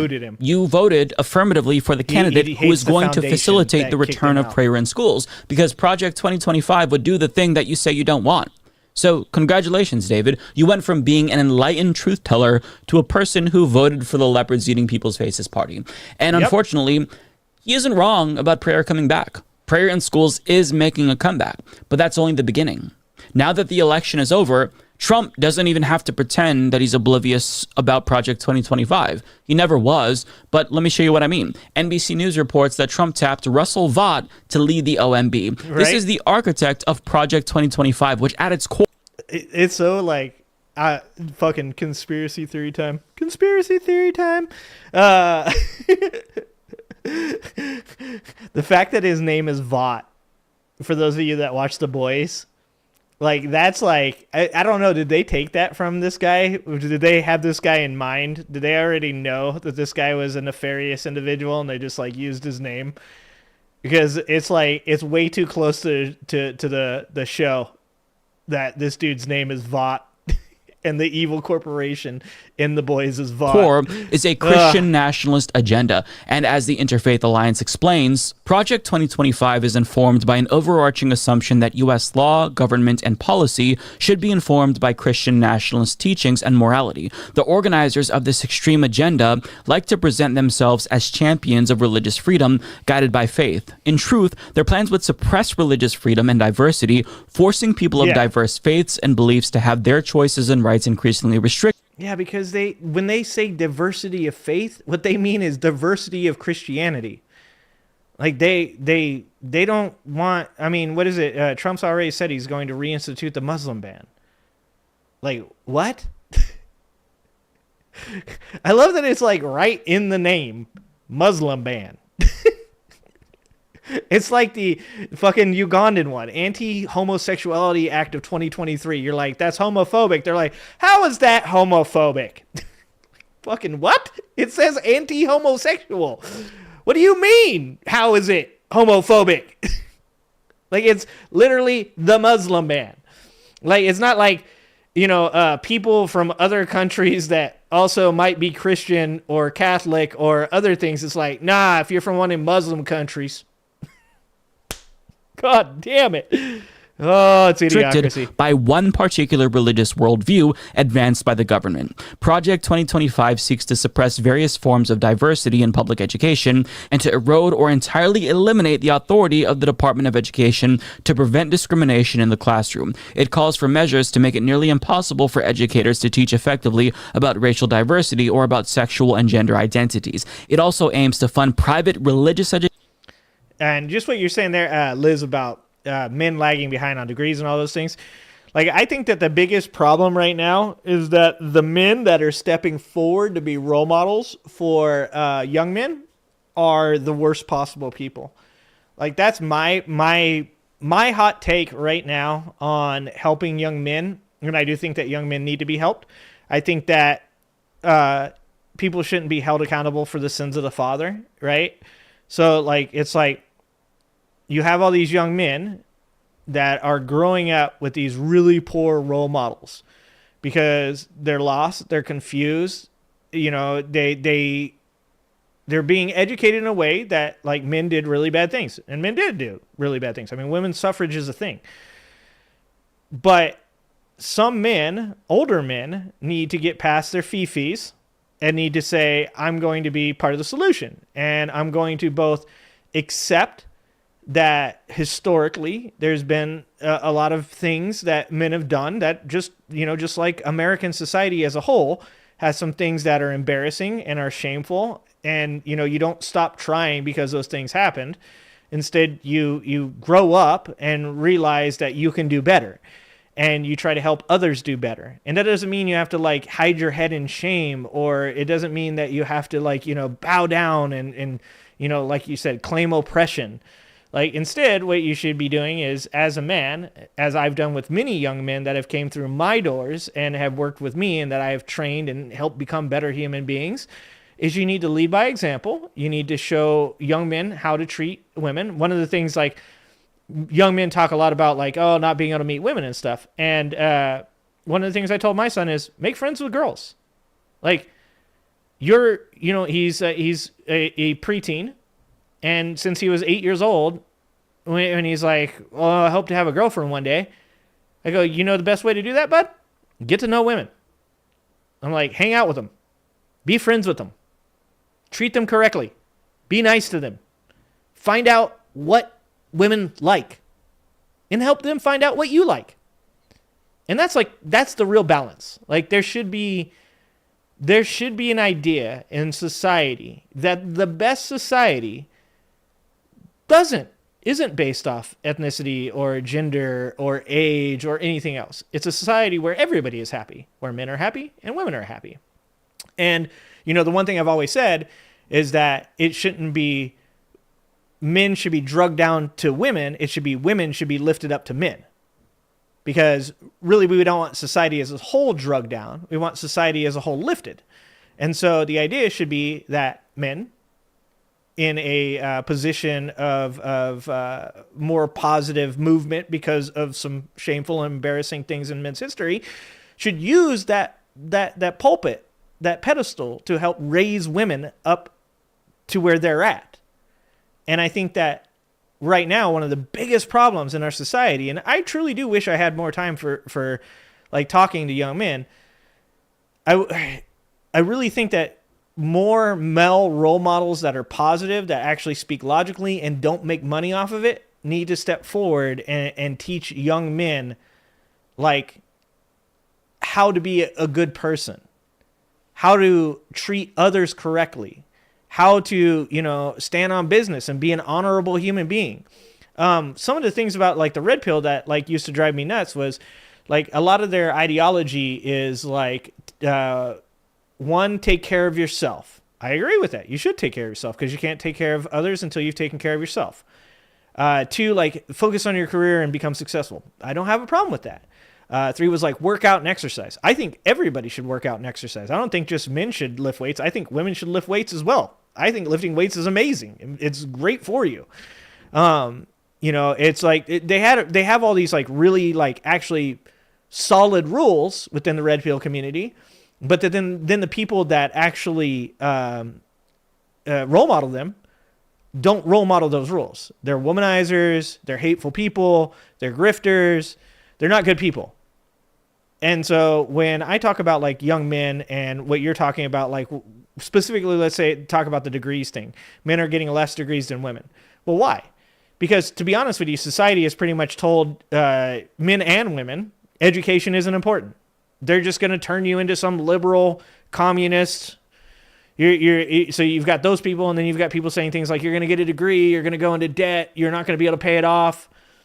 And those are like things that are like in the system that have to be fixed, right? Like we do need to talk about free college. We do need to talk about like trade schools for people. We need to not demean people for having normal, everyday, blue-collar jobs. They're necessary and they're essential, as we all learned during COVID.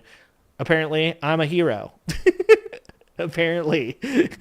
No one said that until COVID hit. And then they're like, yeah, we actually need you, bro. But I think that more men, specifically, need to take a role model role with young men that aren't interested in just making money off those young men, that are interested in seeing people do better. And I think that that's something that is completely lacking in our society, is the idea that really making other people better will make you better. You find real success by helping others, not by concentrating specifically on yourself. No one has ever became a successful human being by themselves. And you can sit here and go, well, what about this person? Guarantee you, whoever you bring up, every single fucking person has had somebody in their life or multiple somebodies in their life that have made them successful. Oh, Vince McMahon. Don't bring up Vince McMahon. What up, LeVon? What's going on, dude? We didn't have this many ignorant piece of shit assholes before they all thought unaliving people for fun was a game. I don't know that that's true. I think that the internet has made everything, it's brought people a lot closer and made people a lot more aware of their faults. So I don't know that many people weren't alive during that time, but I would say you definitely weren't aware of them. That's what I would say. Because I don't think that, I mean, I played Call of Duty my whole life. I played violent video games my whole life. I was much more violent before I played video games, just so you know. Like, me in my youth, I was not a good person. Education at public expense by allowing federal funds to be used by parents as vouchers to pay for private religious schools. And I'll say it again, this is what you voted for, David. You voted for the party who has members that openly call themselves Christian nationalists, because I guess you thought that they were preferable to the wokesters in the Democratic Party. I mean, these are people who literally think that they have a mandate from their God to subject all of us to biblical law, which they believe usurps the Constitution. And even though they are going to give you the discrimination against LGBTQ plus students that you wanted, that also comes with prayer in schools. That also comes with government using your tax dollars and mine to fund private religious education. So I don't know why you're bemoaning prayer in schools, because this is what you literally voted affirmatively for. But according to him, the atheists who did... But this is, once again, every yin has a yang. Every yin has a yang. Life is balance. Every action has an equal and opposite reaction. There's like a million ways we've cliched this. And that's, you don't get to find this safe space with a bunch of misogynists, a bunch of hateful, angry, terrible, fucking homophobic people. And then they're like, yeah, so you're not like us, so we'll be cool about it with you. That's not how it works. You got your safe space. You found it. But now you have to take all the bad shit that goes along with it. That's the way that happens. And eventually, I will say right now, I guarantee this guy eventually just becomes another hardcore right-wing Charlie Kirk, MAGA Republican grifter. He'll find his spot. He'll figure out how to say something hateful or angry enough that it'll drive the masses to him. And then eventually he'll have the same following in MAGA that he had in the atheist sphere. Didn't do that, who didn't go down the path that he went down. We're the ones who are dumb fucks. And he's I think, so Benny's saying the violent games brought out the worst and the weak-minded, and that's all they do 20 hours a day. Yeah, I don't know. Like I said, there's no studies that show that video games have actually had a negative impact. In fact, many studies during COVID showed that kids nowadays actually had an incredibly positive impact on them during COVID because it kept them interconnected during that time. You also have to realize, like, Benny, you're my age, right? You're a little disconnected as to what the kids play nowadays. Call of Duty is a pretty popular game, but it's not nearly as popular as it was. Violent video games as a whole are not nearly as popular as they were back in the day. Most of the type of violent video games that are out nowadays, and I play games still, so I am still connected with these communities, are not the types of games that were being demonized in the 90s and 2000s, like Call of Duty, where it's like you're shooting people in the face. Most games that people are playing nowadays, like Fortnite, is very cartoony. It doesn't like in any way feel as though you're unaliving people. Warcraft is literally, I mean, Jesus Christ, if you guys have never watched the Ebeline, Life of Ebeline, you should watch that shit. That shit made me cry for like an hour, okay? Like, if you ever want to see a counter argument to your argument, Benny, you should watch The Life of Ebeline. Like, that is a fucking insanely... It's sad. I want to say sad movie, but it's also, like, really hopeful. Because, you know, this is a kid who had a muscular dystrophy disease that made an impact on people's lives all across the world, you know, and that never could have if it wasn't for video games. If you want a counter argument me and you disagree, Benny, but I will say this. I think you're on the right track. I think it was more the WWE style of entertainment that led to it. See, that's my hypothesis is that whole generation of assaulting women in the ring, making the sexualization of women by ripping their clothes off during wrestling matches. I think all of that was really the catalyst, in my opinion. That's why I also think, so here's my two sides, Benny. Here's my two sides of the argument. My side of the argument, watch the Vince McMahon documentary. That's what I think led to the degradation of society. And then watch the Life of Ebeline movie. That, in my opinion, is the counter argument to the idea that video games corrupted. Now, do I think that people sitting around playing video games 20 hours a day is good for them? Of course not. No. But I think that that's a parental thing. I think that was created because our labor system requires both parents to be working 40 hours or more per week to have any kind of ability to exist, to pay their rent, pay their bills, buy stuff, go on vacation. And I think that, unfortunately, that's led to parenting being kind of sloughed off onto a video game or a tablet. I think that that's like the root cause of why kids are playing video games that much. So, like, both my kids are gamers.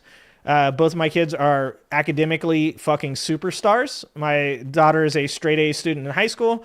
My daughter plays high school soccer on the varsity team. She's a freshman, by the way. She's a starter. My son is a brown belt in martial arts. My son is also academically successful. Both of them play video games all the time. But they're allowed to play video games because of the fact that they are academically successful, because they are forced to go out and do physical activities as well. My daughter also plays drums. She also plays in the band. Like, they don't get to have those rewards without it, right? So I think that, like, the 20 hours a day thing is more about parenting. And once again, I think that oftentimes we tend to make excuses for why our kids aren't the way we wanted them to be. And yet we didn't put enough effort into making them into who they are. And not all of that is the parents' fault either. Like I said, this is where MAGA sucks, right? It's like each one of these things that I say leads to another thought, that leads to another thought, that leads to another thought, that brings you closer and closer to addressing the root cause instead of talking about the symptoms. And I'm going to just continue to say this over and over and over and over and over and over again. And that is that capitalism is an issue. That, you know, our economy is incredible and it is a thing to behold. But it truly comes at the cost of human life. It comes like your ability to be with each other, to talk to each other, to feel like those things all are sloughed aside to be, you know, to be replaced by going to work every day and working your ass off and not spending time with your children. So they're playing video games instead, which leads them to be like emotionally stunted later in life because they don't have any connection. Like, I really do think it all, like, it comes down to capitalism. And I think that's a conundrum because I do at the same time know that because of how good of our economy is, that we've been able to, you know, have all these nice things that we have, but at the same time has led to a dearth of unhappiness within our own society. There's a reason that we're the #1 economy in the world, and we're like 25th in the world as far as countries go, as far as happiness. I think that really it comes down to capitalism has driven us to be the most competitive people possibly in the world and the least happy. Like, I think that's internet troll culture. Rob, actually, Benny, Benny, Rob just made probably the best argument for you. Internet troll culture is a problem. I'll tell you this, Benny, 100%. The more I see, so we're going to use your argument in my argument. The more I see of the negativity and the bad behaviors of people online, the more I see my generation's part being played in today's society. And that is my generation in Call of Duty lobbies. Not that I did this because I find the N-word incredibly offensive. And I've literally punched people in the face over this shit. But my generation made dropping an N-bomb in a Call of Duty lobby funny. It was like, you're a 6-year-old that's using the N-word. I literally remember somebody telling me that they had a friend that thought it was hilarious that their 7-year-old called somebody the N-word in a Call of Duty lobby. And I was like, oh my fucking God, that is horrific. That culture. So, damn it. Now I'm leaning towards Benny's argument. See what happens? That generation of culture that first got on the internet, that first started being in online gaming lobbies, really took us back, really degraded the human brain by so much. Because I can see it in the comments I see on my channel. I can see it in the comments that sometimes are on other people's channels. I definitely see it in the mentality of the MAGA supporter. And it's that idea of like, what we were just saying earlier, the hate and lies being entertainment. It's like, whatever, dude, I'm just being shocking. Whatever. Like, I find it funny. You don't have to, you know, like, there is something to be said about that. I think that's a good point, Rob. That's actually a very good point. You've been playing online games from the day there was online. Yeah, me too. People were toxic day one. Yeah, you are correct, Rob. I bow down to Rob and Benny. I bow down. I think that it is that there's more to it, but I do believe that you are correct. That played a huge part. Let's watch something else because this guy, like, this atheist guy, I understand. Let's watch this shit. You want to talk about, or actually, I told Mike that we'd watch Straight Facts. Let's see what, Straight Facts hasn't been online lately because, like he said, he likes to deal with facts, and there hasn't been a lot of facts since Trump got in office. Ironically. What's up, everybody? I wanted you guys to see 4chan. That's Joe another one. R's wife. That's another dig one. Even deeper holes for themselves when they speak upon the media juxtaposed to social media. Them against us. Yeah, and Benny, social media. Yeah. The social media also. So, like, when you look at this, what did R's wife just say? 4chan, social media, online video games, WWE, degeneration culture, all of that, to be honest with you, kind of created the reaction or response that we knew as the Me Too movement, right? Like, women had dealt with this shit for so long And like my wife said it when we were watching the Vince McMahon documentary. She said when Trump says he wants to take America back to when it was great, he actually doesn't mean the 50s. He doesn't mean the 20s. He literally means like that time. And that was like the 90s. That was when men in power could SA women and they had to just shut up and sign NDA agreements because there was really no recompense for them. They if they went to the police, most of the time it wouldn't even be investigated. If they tried to sue them civilly, a lot of times they couldn't provide enough evidence to hold people accountable. Nobody believed them. A lot of people like claimed that these women were making false accusations and they're demonized. Not to mention, obviously, just having to talk about something like that happening to you is fucking horrific and terrible.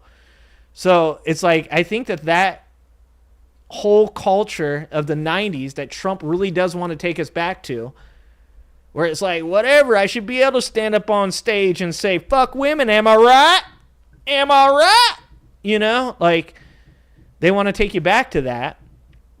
And what they don't want is that reaction that did happen, and that was the Me Too movement, and obviously even before that, the women's rights movements in the 60s, but in the 70s. But I think that's what you're going to see. My kid is drumming.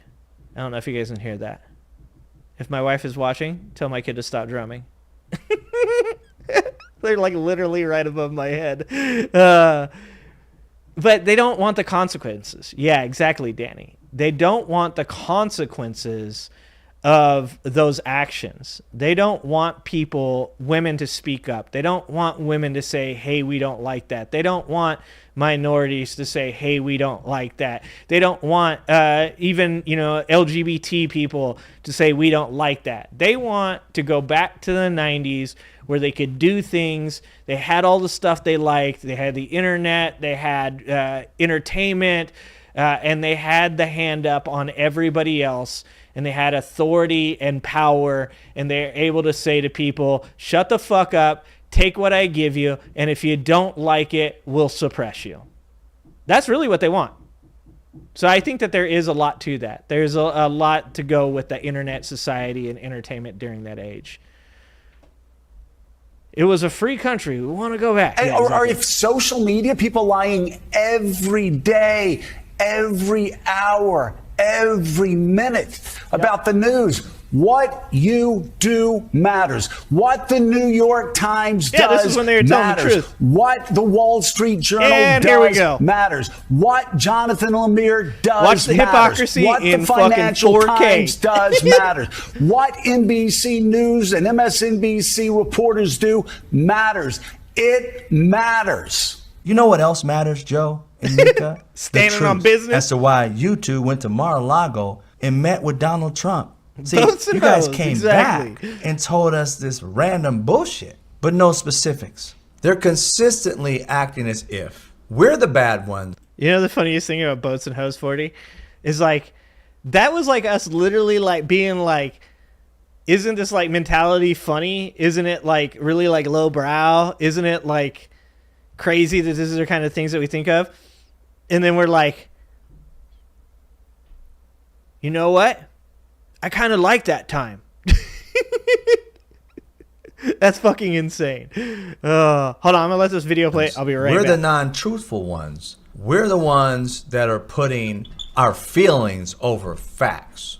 When no one believed these knives were as useful as they are badass looking, but now everyone wants one. A customer returned his knife because he missed our buy two, get two free deal, losing out on big savings. He requested to add another knife to snag the 2 free knives. Normally, customer support wouldn't allow this, but this time we're letting it slide. Seriously, this is a one-time thing. So don't the drum be an solo idiot, stopped. guys. Last time it drum is solo has factual stopped. that Joe and Mika have been for years talking about how terrible Donald Trump is. It is factual that you went back down to Mar-a-Lago and bent the knee and kissed the taint of Donald Good luck Trump. with the hubby, and it Diddy. is factual that people like myself actually watch it and see it for what it fucking is. But yet you want us to sit here and lie and say that we didn't see what we saw? See, the difference between you and people like myself is that I know. we keep it factual no matter too what. fucking. You guys literally mentioned that I am a miser. us social I'm gonna media be honest people with you. get paid. I don't want to pay for a so second therefore YouTube somehow premium. we're like untruthful,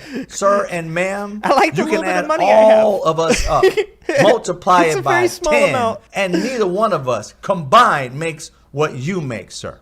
Let alone Now, if what I made Mika his money, makes.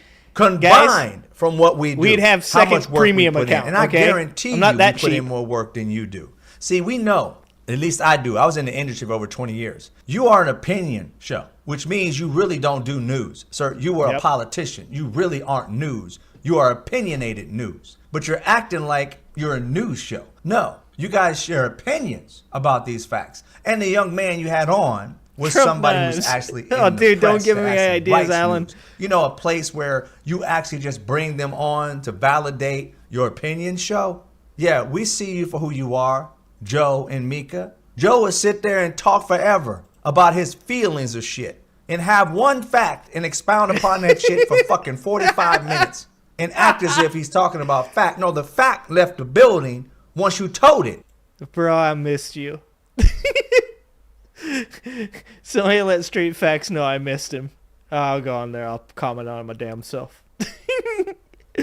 Oh, I miss this dude. I miss this dude so much. But you're acting like you're a news show. No, you guys share opinions about these facts. And the young man you had on was somebody who's actually in the press that actually writes news. You know, a place where you actually just bring them on to validate your opinion show.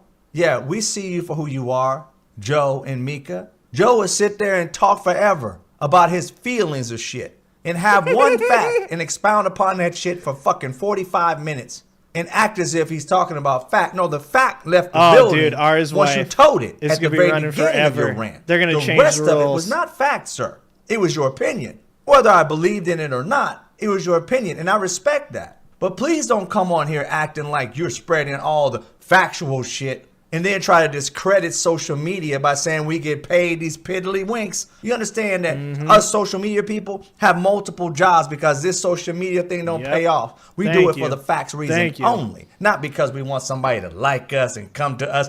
Our comment section are filled sometimes with assholes. We don't have the money or the lawyers to fight it. We take it on the chin and keep moving forward with facts. Fuck. We're not. I hope Benny's around for this part. Benny, I hope you're hearing this one, man. This is Benny. He is speaking your gospel right now. Holy shit, is he right? Oh my God! For the first fuck. First year and a half, 2 years. Like my comments had like 0 good comments. Like, I still go on people's channels that have only had their channel for like 6 months, that only have like 400, 500 followers or something like that. And I look at their comments and I go, oh, I remember those days. I remember the days of people just like my comments. Like, luckily, you beautiful fucking people, I love you guys so much. You have done so much for my mental health. Because I used to just whine when I got on here and just go like, I just wish, like, I know you guys watch my videos, if you guys could just comment some good things, because there's a lot of people in my comments that just say the worst shit possible. I was telling one of my employees the other day, you know, like do you ever get like you know, or what's it? Do you ever get asked or get told to off yourself? I'm like, dude, I've been told to go find a rope. I've been told, you know, I hope you get hit by a bus. I've been told by people that they'll come find me. Like, literally the worst fucking comments, like, people have, you know, and this man is not lying. Like, Joe Scarborough, if he thinks his job is hard, getting up there and just giving his opinion, like, bro, come on down. Come on down here to this level. And have people to tell you to go get hit by a bus. Have people tell you that they're going to come to your house. Like, for no money. For $8 million, you can say whatever the fuck you want to me. For $8 million, you can go ahead and you can say all the meanest of things. I do this shit for like $3.50, okay? That's it. Like, this video I'm making right now will probably make $4. $4, just to give you guys a little insight into the YouTube world. When I do make any real money, it's generally off the videos that I make. And those are the videos that take me, I mean, the one I just made, I spent 16 or 20 hours making that video. So if I make $100 off of that, that works out to be $5 an hour. But I do it because I think it's like actually important. I think that like for some reason, somehow I made a difference.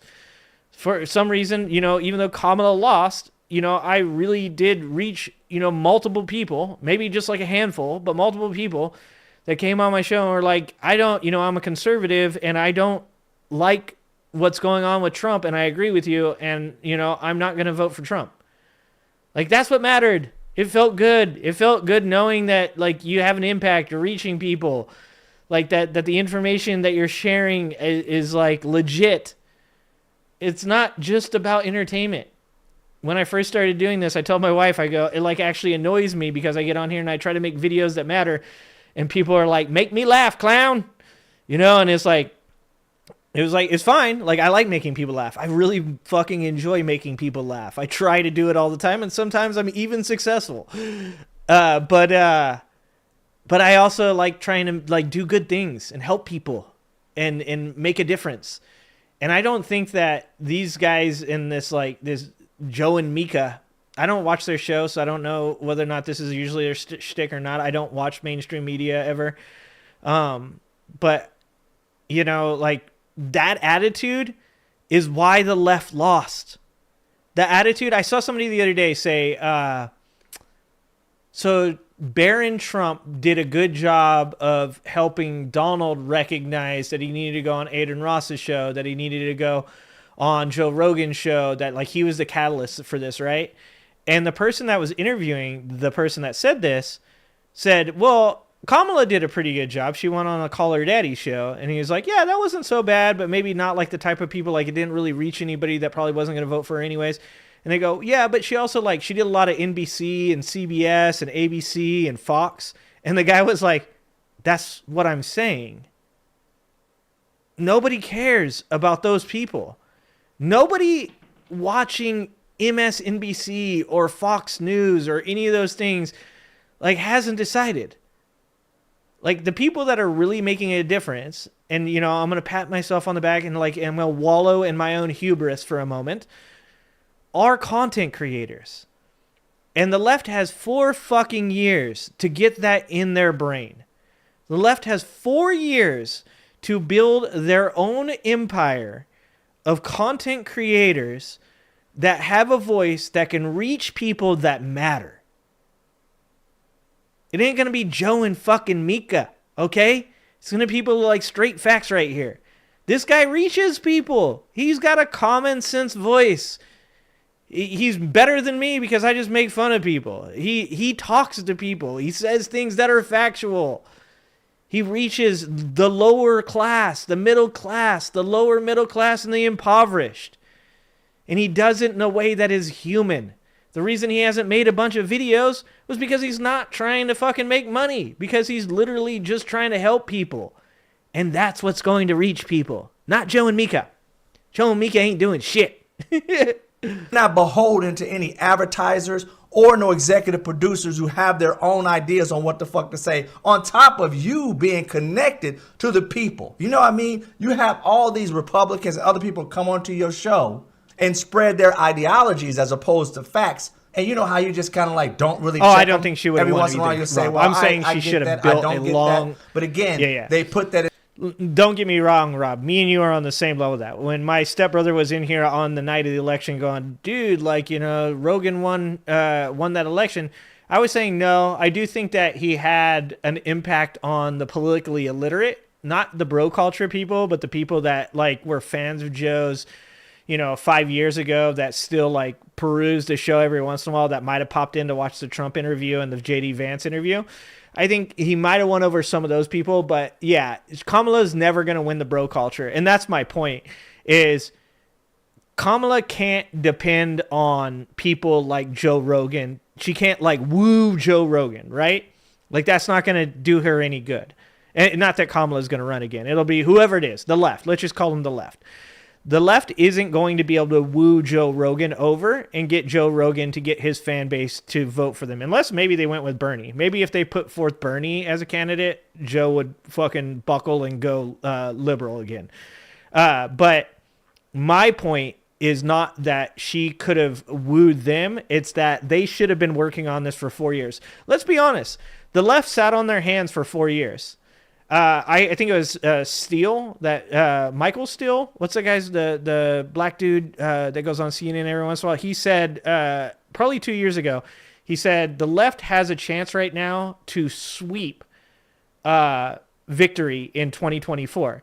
And he said, but I can't help but feel that the left will snatch defeat from the jaws of victory. And he was right. Fucking spot on. 100% spot on. Because I think for 4 years, the left sat on their hands going, there's no way anybody will vote for Trump again. I think the left sat on their hands and went like, we don't really have to try it. We figured out the formula. And while they were doing that, like I said, you give credit where credit is due. MAGA was working relentlessly. We never heard them shut the fuck up for 4 years. I've cried about it on this fucking podcast a million times. They never shut up for 4 fucking years. They never shut up. And now what the right wants to do is the right wants to say to the left, oh, are you guys going to cry about this for 4 years? Because they want you to shut up. They want you to be quiet for 4 years while they continue to work and they continue to build their empire. So that way in 2028, when it rolls around, the left goes, okay, hey, look, we did the thing. We didn't cry. We didn't whine. We didn't, get mad and be loud. So we win this time, right? And you're going to lose again. Going to lose again. Because that's, once again, the point. The right demeans the left by saying, remember when you guys made fun of us for crying for 4 years? You guys better not do that. Well, guess what? It worked. They won. So the left needs to do it too. For the next 4 years, the left needs to do nothing but talk shit, be loud, fucking cry and whine about shit, and be like, I don't like it. Look at how bad it is. Every time that Donald Trump does anything, regardless of whether or not it's good or not, make it negative. Because that's what they did to Joe. Joe Biden, there's another video I have queued up from Titus, and I'm going to make my own video at one point about all the good shit that Joe Biden has done while he's in office. Joe Biden did an amazing job with this country for the last 4 years. And I will fucking stand 10 fucking toes down on that. There is not a single person that has ever came on this channel that has ever made a legitimate argument that overall Joe Biden hasn't done a good job as a president. You can complain about certain small things or big things that he did that you disagree with or that you don't think were good for the country, and I will agree that those things did happen and were not good. But overall, Joe Biden did a great fucking job with this country.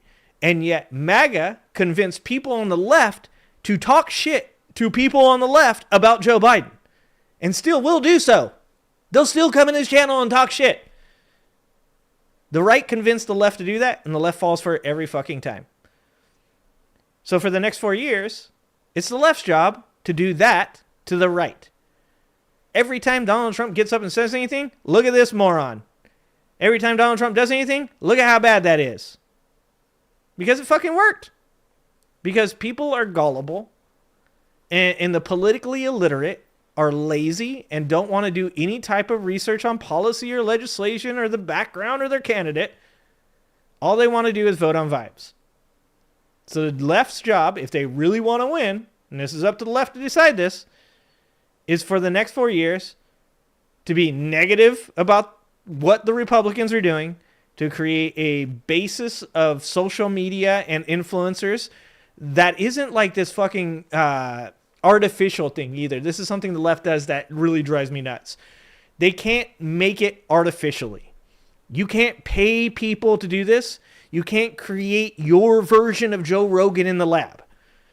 You have to find somebody like Straight Facts here that has organically built a consumer basis, organically built a following of people that truly love him for who he is, that will follow him and agree with him and listen to him. Because if the left does what the left always does and goes out and goes, you know who would be great? Beyonce. You know, it'd be great. Taylor Swift. Yeah, they're fucking mega superstars, and they do have impacts. But they're not going to reach the little people. And that's what matters. And that's what the left did. That's what they got to do. What's happening, Ichabod? I don't see you, but I see people talking to you. Get into the ecosphere. And people who like you attach that to being true because you don't debate it. Benny, if you don't vote, it just gets worse. People like it, like what Trump That's exactly is and what they want. What Ours wife just said. Instead of that man apologizing, that's what they want. They want you to and quit. Then you guys they have want some you to kind give of good up. grace with him. He continues to be the ass and the person that you said he the was goddamn to be. hurricanes More didn't like work. a Hitler, you said. You didn't say these exact words, but you compared him to the mustache 1930s man, didn't you? But somehow, without him ever apologizing, you're bending the knee, and you expect us to look at you like you have some kind of validity now. Yeah, like, who the fuck? This is another thing that drives me nuts. Stand on business. I'm going to just say that a fucking bajillion times. Stand on business. If you said the motherfucker is Hitler, would you give him an interview? Why would you give him an interview? This is the left. This is what the left does. We're being the better people. We're shaking the hand. We're making sure the transition of power that goes to Hitler is smooth. Like, say that out loud. Say that out loud and ask yourself how fucking dumb that sounds. We're making sure the transition of power from Joe Biden to Hitler goes as smoothly as possible. Sometimes these motherfuckers need to be just slapped dead off in their mug. Just fucking, I swear to God, look, I'm not into, I wouldn't say I'm not into violence, because I do enjoy some fighting. But I'm not into people not wanting to participate being involved in it. But every once in a while, a motherfucker needs to get just slapped dead off in his mug when he's saying some dumb shit. And if you say the words, somebody is Hitler, somebody is just like Hitler, somebody is going to destroy democracy, and then you follow that up with, we're going to make sure that the process of them taking power goes as smoothly as possible, you should just, right in the fucking face. God damn it. What the fuck is wrong with people? Like, either you need to apologize one way or the other if you these people, right? If you dead ass believe that Donald Trump is Hitler, then you need to get up there and apologize to all the people that you let down when you just straight up gave up and gave him power. Now, if you don't believe those things and you gaslit your audience, and whether you're a Democratic politician or you're a political pundit, commentator, social media influencer, who the fuck you are, if you didn't believe those things about Donald Trump and you only said it to get likes, views, and clicks, and I'm talking to my brethren, all right? People on the same level as me and straight facts here. If you did that shit, then you also need to get up and apologize to your audience. And I'll say it. You need to apologize to Republicans. Because if you don't actually fucking believe those things, then you shouldn't say them. One of the reasons I will never find myself on a platform of real reach is because I say the things I believe. I had a guy come into my comments and say, maybe the reason you lost subscribers was because you gaslit them. I had somebody come into my comments last live stream and say, you are wrong about the election. You obviously don't watch my show. I have said for fucking ever that it was a 50-50 election. And I said over and over again, if people in Michigan allow their fifis to get in their way, Donald Trump will be the next president. I shit on Michigan over and over. Nana can tell you. Dark Cash can tell you. People from Detroit can tell you. I said over and over and over again, if they don't get up and vote, Donald Trump will be the president of the United States. I didn't sit up here and say, Donald Trump, how many times did I even say, I go, I don't think that Donald Trump's Hitler. I don't think that Donald Trump is going to ruin democracy, because I have faith in the American system that they can put guardrails on people like Trump. I legitimately believe in the American system. I believe that Aristotle, when he talked about polity, he spoke about the need for something like a well-crafted constitution that held rich and poor alike to the same accountability. And I do believe that that basis, that foundation for that, still exists in our society today. And that's why I never went the route of saying, if Trump becomes president, everything's going to burn. To my own detriment. I didn't appeal to that extreme side of the argument, so therefore I lost subscribers because of it. And that's fine. I don't really care. But I do believe, and I will stand on this, and if I am wrong about this, I will admit to it later, I do believe that that foundation is becoming eroded. I do believe that Citizens United ruined it. I do believe that the Chamber of Commerce, due to the Powell memo, ruined it. I do believe that billionaires, whether they be Jeff Bezos, Elon Musk, Peter Thiel, or Bill Gates, are ruining that foundation. Because even when I agree with people like, I don't think Bill Gates is a bad person. I don't think he's like this demon the fucking conspiracy theorists make him out to be. But I know that he has immense political power through lobbying. And I think that's bad, even when they're on my side. Even when they're on my side, I think it's bad. Because I truly believe that the more that the foundation of the Constitution deteriorates, and the more that billionaires are allowed to have a voice in politics, I believe that society will continue to get worse and worse. And so I've said this before, and I'll say it again.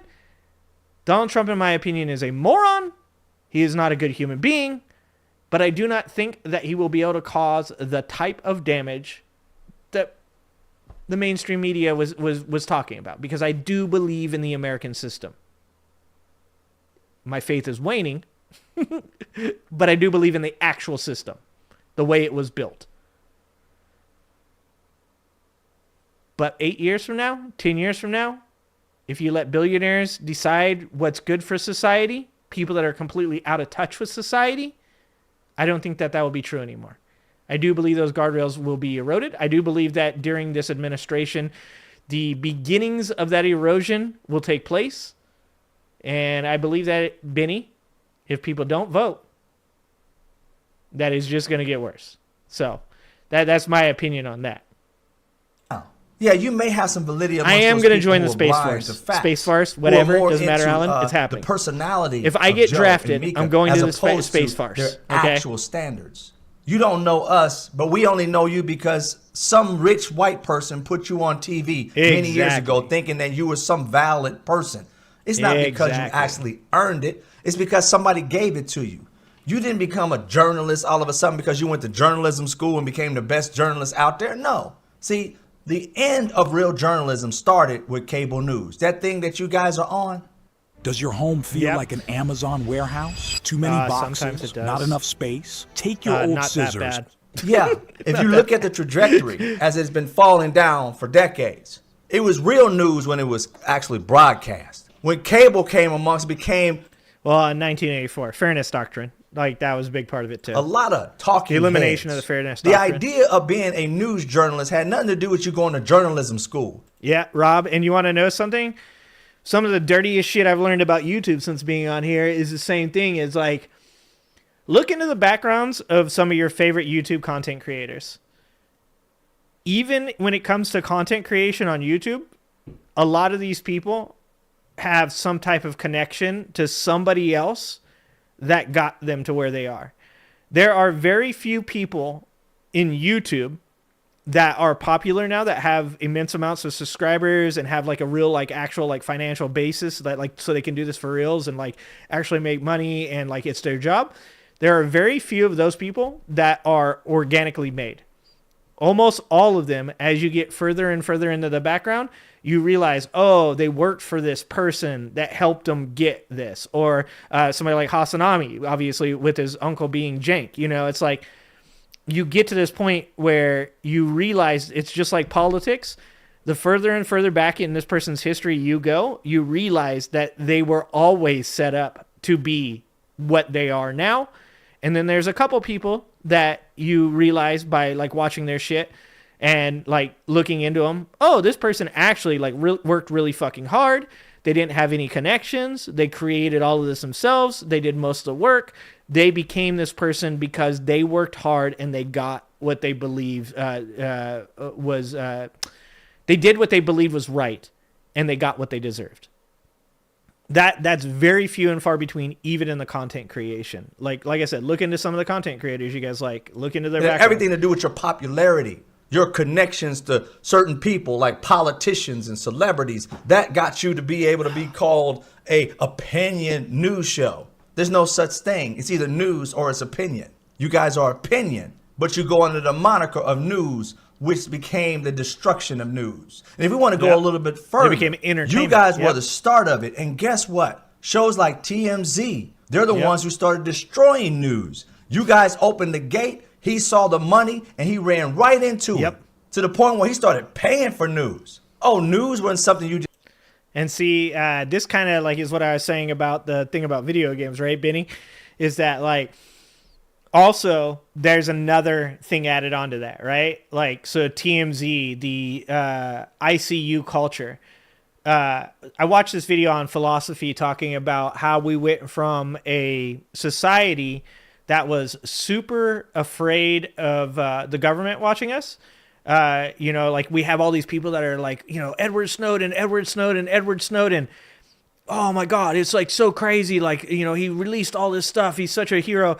It's like, okay, so you guys were upset. Let me get this right. You guys were upset that the government was monitoring people's phone calls for potential terrorist threats, which I can understand, right? Like, I do believe that we should have some privacy, right? I mean, if the government wants to watch me jerk off, they can. We can do that. They should pay me. I should at least get a super chat, okay? But for the most part, I believe in our own privacy, our right to privacy. But you believed all of that. You thought it was so fucking crazy that the government was listening in to hear if you said the word bomb. But then what did you do in response? You started recording videos of yourself. You started being like constantly online and fucking like typing out all of your thoughts to whoever wants to see it. So really, were you that mad? Really, were you? Because this philosophy thing I watched talked about that. We went from a society that was super concerned about being watched, and now they've gone from not only being concerned about being watched, but becoming the watcher. Now you want to see everybody's life. Now you want to watch everything these people are doing. You even feel a right to it. There are laws when it comes to celebrities. The reason that like paparazzi and stuff exists, that you can harass celebrities. There was a woman that was not even like a famous person. She was just a content creator. I think she had like 2,000 or 5,000 subscribers on like, you know, like a social media platform like Facebook or something like that. And there was a guy who became infatuated with her, and he would send her messages that were like, you know, at first they started out with like, you're just pretty, blah, blah, blah. I'd really like to meet you. And she kind of like shut him down and was like, hey, like, I don't like to talk like this with people like that are just subscribers. You know, I appreciate you like keeping it civil. And eventually, of course, like almost all men on the internet do, he started like, okay, well, F you then, bitch. You know, and then he started sending her more like scary stuff, not threats, but things like, you know, oh, I think I know where you work. Oh, I'm pretty sure I know where you live. You know, things like that. And so she took him to court because she sent him a cease and desist, and he wouldn't stop. She blocked him. Or maybe he took her to court. I can't remember which way it went. But anyways, either way, the court found that she can't block him. If she's going to act as a content creator, if she's going to act as a person that is a celebrity of sorts, that those laws that apply to those celebrities also apply to her. And he was allowed to start messaging her again. Our society went from, we don't like people looking at us, to I'll take you to court so I can look at you. Like that is our media since the fairness doctrine was destroyed, since news became entertainment, just swiftly went downhill. And there probably is no better example of that than what you see with TMZ. Oh, what Brad Pitt, did Brad Pitt hit his wife? Oh, wait, did Angelina Jolie get drunk and stumble down a set of stairs? Oh, did fucking Bush yell at a waiter? That'd be weird. It's like fucking constantly fed to you. You guys like it. It's like that's the reality is I've said this to my conspiracy theory friend who likes to send me stuff. The biggest difference between me and her is that she believes that all of this is like a mind control corruption thing. And I believe it's all just capitalism. They do it because they know the consumer eats it up. Literally, you're called a consumer for a reason. You eat it up. And as long as people continue to participate in watching people like the Morning Joe show and being like, oh, I do kind of like Morning Joe. It's what I like to wake up and watch every day. Well, then it's going to continue. As long as they make money, it's going to continue. If you really don't like this shit, then stop watching it. I stopped using X first of all, I was like the first person that said people should go to Blue Sky. I fucking started that. Okay. But I stopped using X because you can watch the video of me saying right after the election, if people don't agree with Elon Musk being able to influence politics in the way he has, then you should stop providing him fucking revenue on his social media service. It wasn't, I want to leave because I don't like being here with these people. I mean, it is a fucking cesspit. It's like literal cancer. So it was like giving myself cancer on purpose without any of the fun stuff. But I left because I was like, I don't feel I should give this guy my money. I shouldn't be encouraging his platform to be bigger and better. I don't like it. So I'm going to go to Blue Sky because it seems like it's a little bit cooler. Seems like the people there are nicer. Seems like Jack Dorsey, even though he was the person who sold Twitter to fucking Elon. Way to go, Jack Dorsey. He seemed like a better person. I've watched interviews with him. He seems like a better person. Now, mind you, is he part of the problem still? Probably. So I don't really use social media at all. I spend probably 15 minutes a day on social media. That's about it. But this is, like I said, Benny, it's all part of it. 4chan, WWE, TMZ, entertainment instead of news. All of it is what's caused this degradation of society. And the funniest thing is that forever the conservatives have told us it's the LGBT people. It turns out, nope, it's the consumers.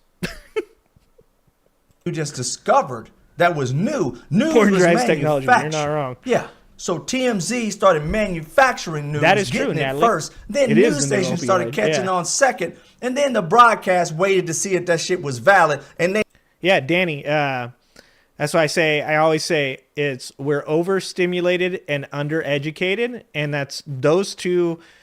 If this is education and this is stimulation, we're like here, right? But we're never doing this. We're always think of the wealth gap. Think of that in the same mentality as stimulation versus education. That gap is also widening. So the ultra wealthy and the poor are like this, if anybody can see it. But so is stimulation and education. Stimulation's up here, education's down here. You're constantly being fed entertainment, constantly being fed bullshit that aligns with what you think. And your education on all these topics is getting lower and lower and lower. And you're being kept busier and busier, which makes that even worse. So you take your stimulation in really short gasps, just really quick TikTok. That's why TikTok's so popular. And that's why, obviously, YouTube moved to Shorts. It's really popular as well. That's why there's Facebook Reels. That's why there's Instagram Reels. People are taking their entertainment in shorter bursts. That's what I was looking for. Bursts, not gasps. shorter bursts, and their education, which takes way longer, they don't have time for because they're constantly being kept busy because you have to work more, because you have to make more money, because if you're not making more money, then you can't take vacations. It's a fucking vicious cycle. Like, it's just getting worse. It's overstimulation and undereducation. TMZ started manufacturing news, getting it first. Then news stations started catching on second. Tom got out while it was good. That shit was valid, and they posted it. So the news became the last. Mike, we're watching your video. Post some shit that was real but manufactured. It got everybody believing that the faster news comes out, the more factual it would be. Cable news caught on to it, saw the monies and the dollars ringing in. There you go. From old boy from TMZ. There you the go. last on board, which I work for, was local and network news. Soon as they caught on, news was gone. That's when I left. And this gentleman right here talking about what news used to be. Sorry, sir. Please tell the truth. News stopped being news when cable got into play. The real news, which this man works for, is print news. See, most people didn't know that TV news got most of their stories from print news. Yeah, of course. Yeah. Every morning they wake up and read the print, and then the news. And the same thing goes for content creation. The majority of the stuff that you're going to see on YouTube is obviously, you even see it. Like, you'll see me, you'll see Adam Mockler, you'll see other people, Brian Tyler Cohen, pull up an article, read from the article for you, and then give our opinion on it, right? Like, print news was news. It was journalism. Have you guys watched the Civil War movie? The new one? It's a really weird movie because it's not what you think it is. If you haven't watched it and you like photography and you like, you know, the idea of like what makes photographers kind of crazy, like, watch that movie. I didn't enjoy it, I would say, because I thought that the movie itself, I went into it thinking it was going to be like shit blowing up and people fighting and all this crazy stuff, and that's not what it's about. The Civil War movie is actually about photography for the most part. It's a coming-of-age story about they're having a second Civil War in America, and does seem like Offerman, who's the president, is based off of Trump. He, dismantles the FBI, starts doing bad shit, and then Florida, Texas, and California raise up against him. But the actual movie is really about a photographer. And it's a really pertinent question that I never thought about. I love movies, even when I don't like them for their content.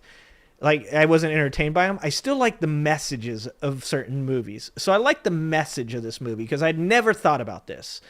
And that is, it's a really strange thing to be a photographer. Like, they're taking pictures, in these like third world countries of this guy with this tire rammed down around his arm so he can't fight back. And then he has gasoline poured on him and he's lit on fire. And it's this horrific thing that's done. And yet this, photographer in many ways like a conscientious objector. They refuse to intercede, even to do something good. And they're just like standing there taking pictures. And it's some of the most iconic pictures we've ever seen are from photographers being in the midst of something that was not right or good and not doing anything to stop it, recording it for history's sake. And that's really what the movie ends up being about. Is the movie is really about this woman that is aging out of the world, has a lot of PTSD and stuff from all this stuff, and a young woman wanting to get involved in her, mentoring her through the Civil War. About not being afraid, fucking stepping out in the line of fire.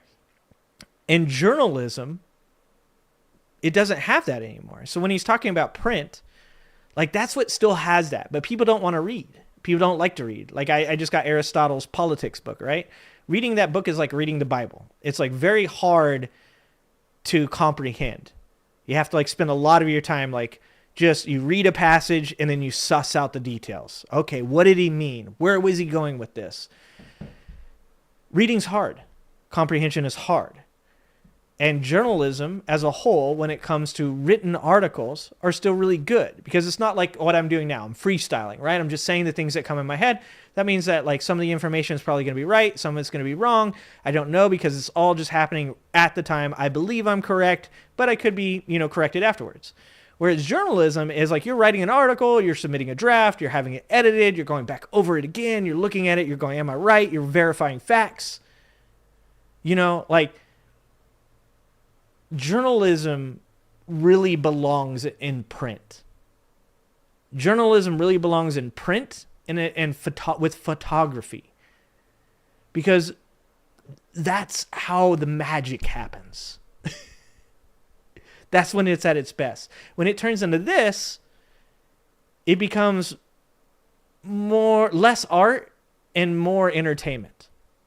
If you understand what I'm saying. News directors and all the different reporters and anchors would come in and pitch the stories that they read in their newspapers. Then you went out and got all the information that you needed, and the local people would literally put out the local news. If it rose to a great story, national would take it. I just know he was the one. Yeah, I know this game, baby. What's happening, TSG? I know this thing probably better than you because you're not really in news. I was in news. No, it started a 30,000 person protest? News. Holy shit. So you can't sit here and try to educate me just because you made more money than me. I've been in this game well over 20 years. I left it because I knew it was falling the fuck apart. I like facts, not your fucking feelings. So if you really want to get down. TSG, have you seen the metal video where the guy plays electric guitar to her doing that haka? Dude, that is dope. I was like, I'll be honest with you. I had my own dullard moment. I'm like, I have no idea. For all I could say, for all I know, she could be protesting LGBT rights. I wouldn't know it. But I was like, this is dope. Do you know what she was actually protesting? I only saw the guitar video. I was like, they got me. This is how MAGA works. They fucking just like, they drug me right in. They threw a fucking metal guitar. They saw my bald white head. They're like, play some metal guitar. You'll get him. Down to it. Joe and Mika, the reason why you guys are swimming they did, and barely staying afloat right now, that people are jumping puckered. ship, is because you're trying to turn on the people who followed you by saying there's something wrong. Because you got to understand, most of these people that you're talking about social media are fans of the I'll news. Look more into they were fans of you and Mika. And they wanted to hold everybody's feet to the fire because they realized that even Joe and Mika have a little shaded opinion about shit as opposed to the actual facts. Yep. They start digging and doing homework and this is what should be happening. Look, I didn't get mad that the person came in and said, well, maybe you were gaslighting your audience. It made me think, do I? You know, it doesn't make me mad that Benny says, yo, I think it's the video games, not this.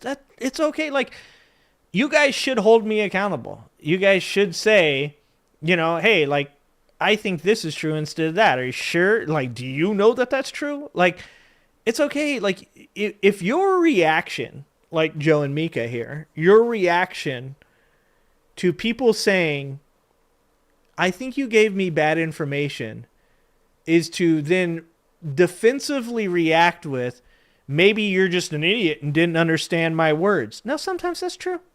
It is. But if that's your reaction, then there's something wrong with what you're doing. Because even when I want to be like, maybe you're an idiot, that shit gets to me. If somebody says I'm wrong, like the Trump supporters, if they really wanted to fucking actually like get me, they don't realize like that the lowbrow humor doesn't affect me at all. They don't understand like calling me gay doesn't affect me at all. Because like I have like a beautiful fucking life with a wonderful fucking wife of over 20 years and I've got everything they want, right? So like when they go lowbrow with me, it doesn't hurt my feelings. So I'm like, oh, no, that shit's true. So it's okay. Like there's no insecurity there, right? But some of the things I can be insecure about is like I care about being correct. And like the easiest thing a Trump supporter could do to fucking just like absolutely fuck with my mental would be to come in here and be like, are you sure that's true? My wife does it to me with a look. All right? It's that fucking easy. She just like, I'll be in the middle of like, and you know what I'm saying? Fuck capitalism. Because what's going on in our world, what's happening right now is people are unhappy and fucking money is creating this. And all she has to do is look at me and go, that's weird. Because like, you know, at one point or another, you like said like, we have to have money. And I go, oh, I did say that. And I'm like, oh, fuck. Okay, now I'm going to have to think about that because that's right. You know? Like that's the way to get to me, Trump supporters. Or just say that my Eagles are bad and I'll fight you in the street. and start realizing you guys aren't recanting. I see a lot of you're just moving MAGA on to the Haberman, next story. but I don't so they watch on any and of it, say, so I wait don't a know minute, what Joe her and fucking... Mika and all these different other Yeah, anchors and it's reporters, Dave they Chappelle and fucked white this story people. up. This is Yeah. exactly what happened. Here's the receipts. And that's how Exactly, social Nelly. media news started to take the fuck off. Us catching you guys not doing your homework. And now that social media news is becoming just as important as you've been seeing a lot of these people coming out. Hey, in the last few weeks, I had 1 million views. And Joe and Mika are fighting to get 700,000. And they're trying to say, oh, we're valid. Well, sir and ma'am, you weren't valid when regular broadcast news was whooping your ass. Then you guys came out with a shaded aspect of news and not really having news. You had a little flair to it, sensational shit, finding out where stars were dating and all this shit like that.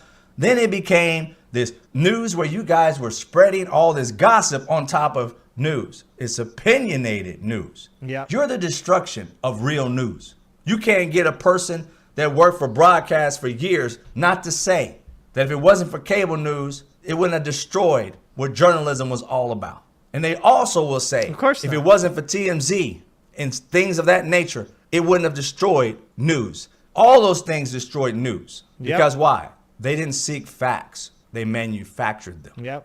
Hello. Because facts don't... Is that Patrick Stewart? Is that Patrick Stewart? It is. Oh, it says, hello, I'm Patrick Stewart right there. If only I could read. Yeah, dude. And this is the conundrum, right? So I was going to say,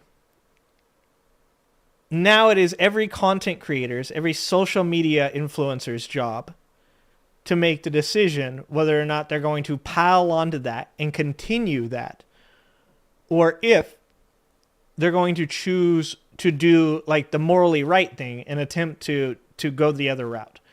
So a lot of what my channel is more of this, right? Like I like to conjecture on things. I like to think about things. I like to give my honest opinion on things, and I like to make sure people understand that I can be corrected, and I want to be corrected. So I don't look at myself as being like Brian Tyree Cohen. I don't look at myself as being David Pakman. I don't look at myself as even being Adam Mockler, even though like Mockler's probably closer to me than the other two. But I think even Adam, in my opinion, does a really good job. He's fucking generational. I think the kid's going to be a talent. But I'm different than everybody in the way of like, I like to think of the problems that are happening within these things and attempt to suss out like what the solutions are. How do we fix things? How do we make things better? So what I'd like to ask is like, so do people like Pakman, do people like Cohen, even influencers like Destiny or Hassan, and I think that Destiny and Hassan actually will go the other way, but do they realize that they're actually standing on like the cusp of something and that they have a very important decision to make? Do they follow facts in that they stand on business and say, I'm going to report things as I know them, and I'm going to correct myself when I'm wrong, and I'm going to, support the things I say and back them up when I am wrong and correct myself? Or do they fall into the entertainment portion of clicks and views and making money? You know, which side do they want to get into? Because I think that is like going to be very determinative of where society, at least American society, maybe not globally, but I believe that we do influence trends throughout the world. At least in American society, where does it go? Do we continue to, fucking tumble down the hill at breakneck speed towards idiocracy because clicks and views make money, and what makes clicks and views is entertainment? Or does society finally choose to say, enough is enough, fuck, I'm exhausted, I've been entertained enough, please just give me the truth? The problem with this question to me is that I think the right has already made that decision. I think one half of our political spectrum, and unfortunately there's only two halves, it's fucking sad, but one half of our political spectrum has already made the determining answer entertainment wins. Money wins. Because that's very Republican, right? It's very conservative to be like, hey, whatever makes money is whatever I want to do, right? It's all about me, not about we. So I think half of our political spectrum has already decided facts don't matter. Alternative facts exist. Entertainment and money is better. It's really going to be interesting to see what the other half decides. Unfortunately, I do believe that the other half is going to lean also into entertainment because it's, as we said before, it's very hard to fight fire with facts. You have to fight fire with fire. It's pretty interesting. What the hell is reading? I just saw that, Natalie. I like big books and I cannot lie, okay? Yeah, people care too much about who's fucking who, but not who's hurting who. Exactly. Dude, I have a whole wall of books right here. This is my wall of books. It's mostly fantasy. I like to do this every stream. You guys have to deal with this every time. Look at this book.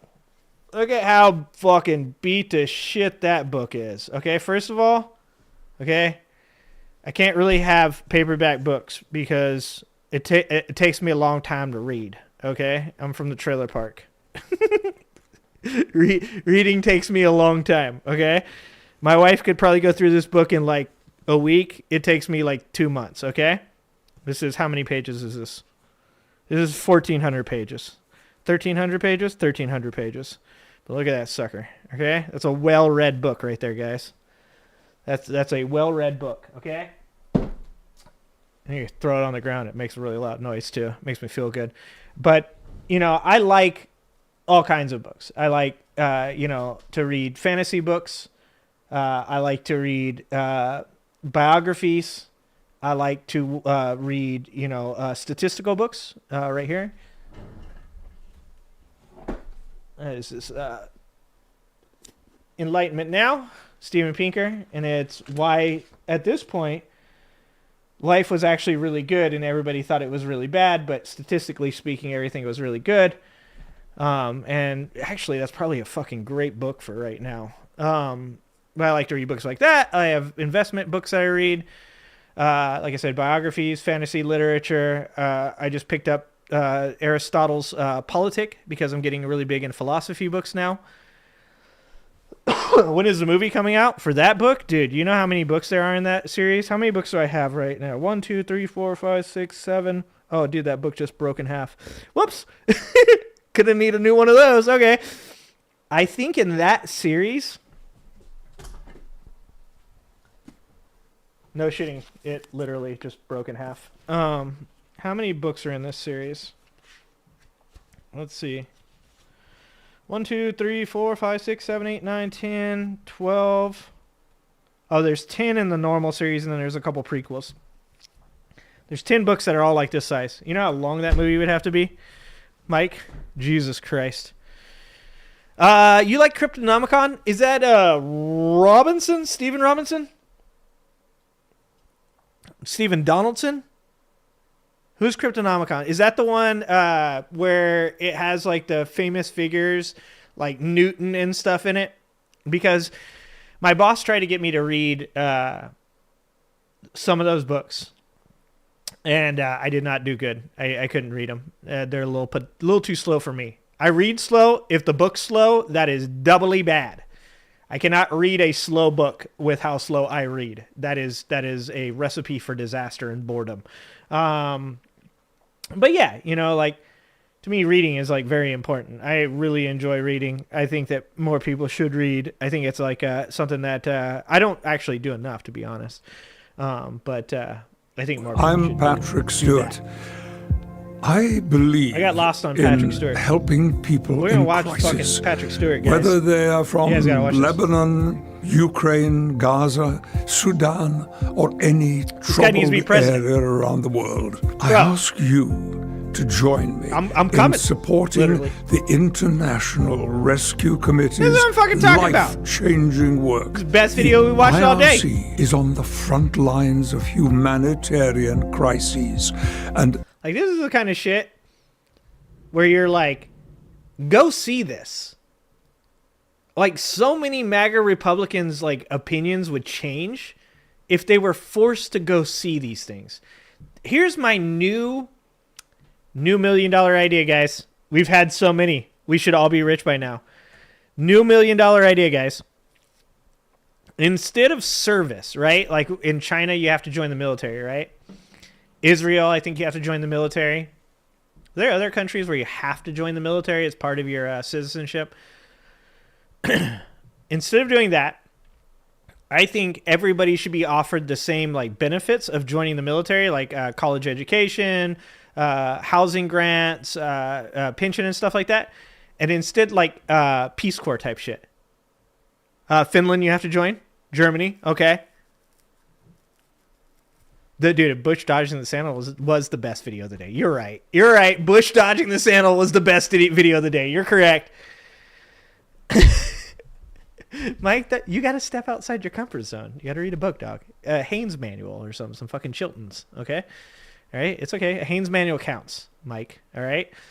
But what do you guys think? Like, wouldn't that, like, okay, I oftentimes say I don't want to be a politician, but I would like to be a person that gives politicians ideas. All right?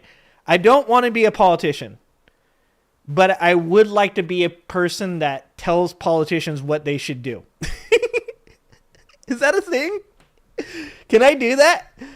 I would like to do that. Somebody hook me up with that job. Somebody figure that shit out, okay? You guys figure that out because I'm way too busy. I know you guys are way too busy too, so it just will never get figured out. But I think instead of sending people around the world to fucking destroy countries and take their oil, instead people should be forced to go help other countries. Like it should be like you get out of high school, 18 years old, your parents are tired of you at 18 anyways, okay? You've been around for too long. You won't eat the food they cook. You fucking leave the bathroom all torn up. The lights are on all over the house. Fucking we've spent every dollar we have on fucking everything that you need. By 18, parents are like, please go somewhere. Please go do something. I'm thinking the government, this is a win-win for everybody. The government says, get on a plane. We're going to fly to Afghanistan. We're going to get on the plane. We're going to go to Ukraine. We're going to go to Sudan. We're going to go to Uganda. And you guys are going to see the way these people have to live. And you're going to have to help them. You're going to have to feed them. This is what I think America should do. I think that like even with Russia, right? Like I've heard people say this lately. And I think one of the things that like I think I'll disagree with people on the left a little bit about, and it might even get some people's hackles up on, specifically because there's a war over there right now, but is that I think that Russia's relationship with America should be better, right? Like, I think it was like Vosh. I don't watch Vosh very often. I don't watch any other really content creator very often, but I did watch him once, and he was debating Dave Smith. That's why I watched him.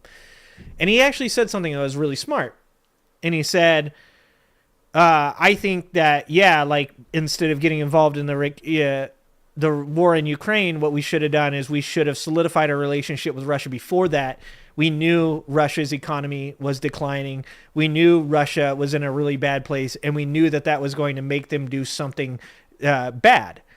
And that's why they initiated the war in Ukraine, at least in some experts' opinion, right?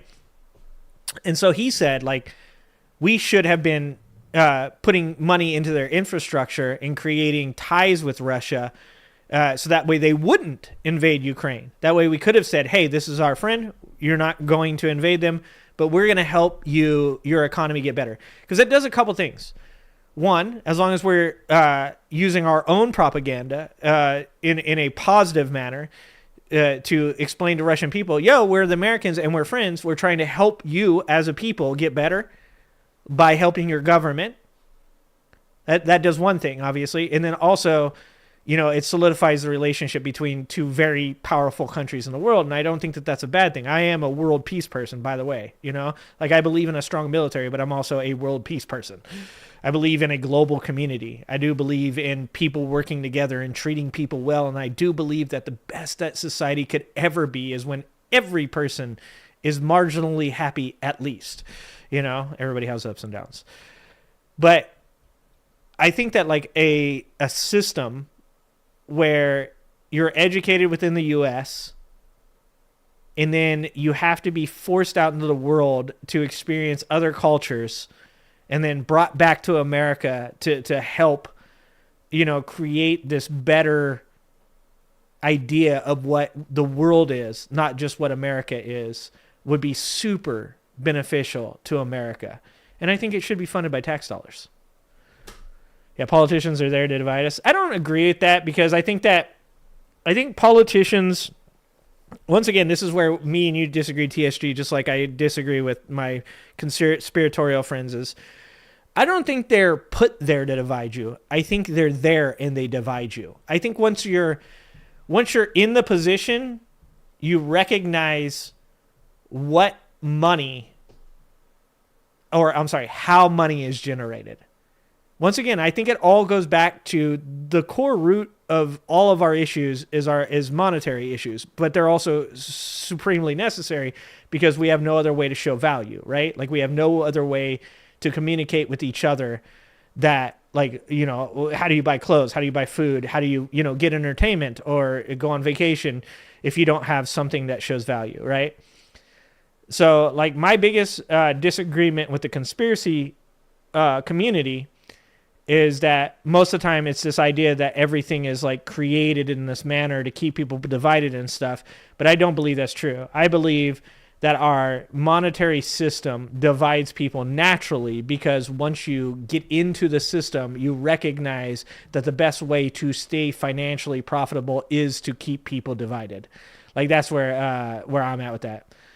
How the fuck can the right wing keep getting back in without the left's inadequate bullshit? Well, I don't like that. Once again, I don't think it's that complicated. I think that the left is not capable of fighting back against the right's rhetoric because the right better understands, what people in bad positions are manipulated by. Like I said, I'm not saying that people aren't, like, politicians aren't manipulative. I just don't think that it's a system that was created in a way to do that. I think that once you're there, okay, let me see if I can say this in the correct way. I don't believe that the system was created to manipulate people. I think people use the system to manipulate people, if that makes sense. I just don't think that... I've worked in management all of my life. I have watched so many fucking people attempt to control things. And I have watched people fail miserably to control things. And the thing that I have figured out the most in all of my years of leadership is that the best way to get positive results from things is not to try to control things. There is a minimal effect for micromanagement. It almost always turns out poorly. For me, the best manner to get positive results is to allow people to do things and then to nudge them or manipulate them, depending on how you want to, take that. I nudge them towards what I think is what they're best at to get them to work within their lane and come up with the most positive result. I think that our system is created in that manner to make that work. But I think that people do believe that they can control things. And then when they try to control things, they fuck it up. The banks control everything. I don't even agree with that. They don't control anything that I do. I mean, my problem with that, TSG, is, like, once again, that's kind of a fantasy to say that they control everything, because in my life, I wake up. If I want to jump off the back deck, I can. If I want to hit somebody with my car, I can. As a good friend of mine once said on a debate platform one time, she said, the police aren't there to stop you from doing things. Police are there to punish you after you've done things. I mean, in many ways, like the Federal Reserve could have done horrific things to America during COVID. The Federal Reserve had the power to do horrific things to America during COVID, and they chose not to. In fact, they did the things that most people thought they wouldn't do. There were so many economic experts that believed that we would go into a recession. We did not go into a recession. There's now a elevated chance of us going into a recession because somebody outside the control of the bank wants to do something that they shouldn't. They want to impose tariffs. Donald Trump wants to impose tariffs. The Federal Reserve does not agree with that mentality. The Federal Reserve is trying to continue to cut rates because they want to see the American economy flourish, because that's their job, to make the American economy flourish. You know, like, that's why I disagree with a lot of this stuff. I think that too much of it, it's too basic for me. It's like the banks control everything, but they don't. You know, it's the Alan Moore quote. The Alan Moore quote is, the problem with conspiracy theory is that people believe that there's a small group of human beings that control everything, when the reality is that the world is rudderless and nobody is in control. That's actually like the scariest part, because we as human beings want to control everything in our vicinity, and it makes us feel safe when we do. We mow our lawn. We create fire-safe zones around our house. We clean. We sterilize for germs. The more we control, the safer we feel. And the inverse of that is that when things are out of our control, we have to believe that other people are in control of them, or else we feel out of control and we feel unsafe. So I think that, like, the thing that doesn't appeal to me about conspiracy theory is that on the really, like, foundational basis of it all, it's not plausible. It really isn't plausible for a certain small amount of human beings to control all of society. They can affect it, but I don't think that they can control it. Bollocks. I just like that's the best comeback of all time. TSG wins by dropping bollocks on me. And also that's called teabagging. Yeah, and I'm not saying that they don't try to manipulate people. What 40 cal is saying, like, is 100%. Obviously, there are tactics that are trying to be used. I don't doubt that certain people within the Federal Reserve do wish to control people. And, you know, the prevalence of narcissism as a personality disorder definitely speaks to what you're saying, TSG, right? Like, just the fact that there are people that do exist that are narcissists is evidence that there are people that would try to control society. I don't disagree that there are people that would try to. I just disagree that they're as effective as my conspiratorial brethren want them to be seen as. I think that, in my opinion, it's a bit of a cop-out for our laziness. Like, I think that a lot of our society wants to believe other people are in control, so that way we can say, yo, all of this stuff going on isn't completely my fault, because it dodges the reality of saying to yourself that if you really wanted to, you could get up and protest. If you really wanted to, you could work towards infiltrating the ranks of being a politician and try to affect change. Because the really sad part about that is that failing at doing something as important and hard as something like that is literally fucking destructive. Like, you think about some of the reasons we don't take risks within our jobs. One of the things I constantly deal with the owner of my store, and I love her. She's a great person. I love her husband. They're great people. But she drives me nuts when we talk about making changes within the store. Because anytime it's like a change, it's like the what if monster comes out. What if? And I don't operate on that. I operate on, I'm going to try this, and if I fail at it, then I fucking fell at it. Oh well, who cares? No fucking, am I going to feel bad? Am I going to be disappointed? Of course I am. I know that. Am I going to get depressed? Probably. You know, will I want to even fucking take my own life? Maybe, might happen. But if I don't try this, then I never know if I could do it, you know? And I think too many of us have, what is it called, where people, decision stasis, or what is it, where people can't make a decision? It's that, where they can't make a decision. And I think so many of people in our society want to blame outside forces for why things are the way they are, so that way they don't have to try, because they're afraid to fail. And when they do fail, which is inevitable because everybody fails, it's what happens. It destroys everything for them. They no longer have hope. The answer is easy: money. Well, how long will you be able to protest before Lardass starts locking it? Well, that's the question, right? That's actually a solid question, my friend. What's happening, 5 eggs? That's a solid question, TSG. How long will you protest before he locks you up? The real question, and the question that nobody wants to ask, is what will you do if somebody tries to lock you up? That's the question, right? Because once again, that's the hard question. Like, could you take another person's life? Would you be willing to fight back physically? Would you be willing to do something even worse? And in no way am I saying that people should do these things, but I am saying that is the question. Right now, you're in the phase of, I voted, I did my part, I feel like I tried really hard. If you're a person like me, you tried for 2 years to convince people that the right thing to do was not elect him. So once again, like I said, I could have not done that.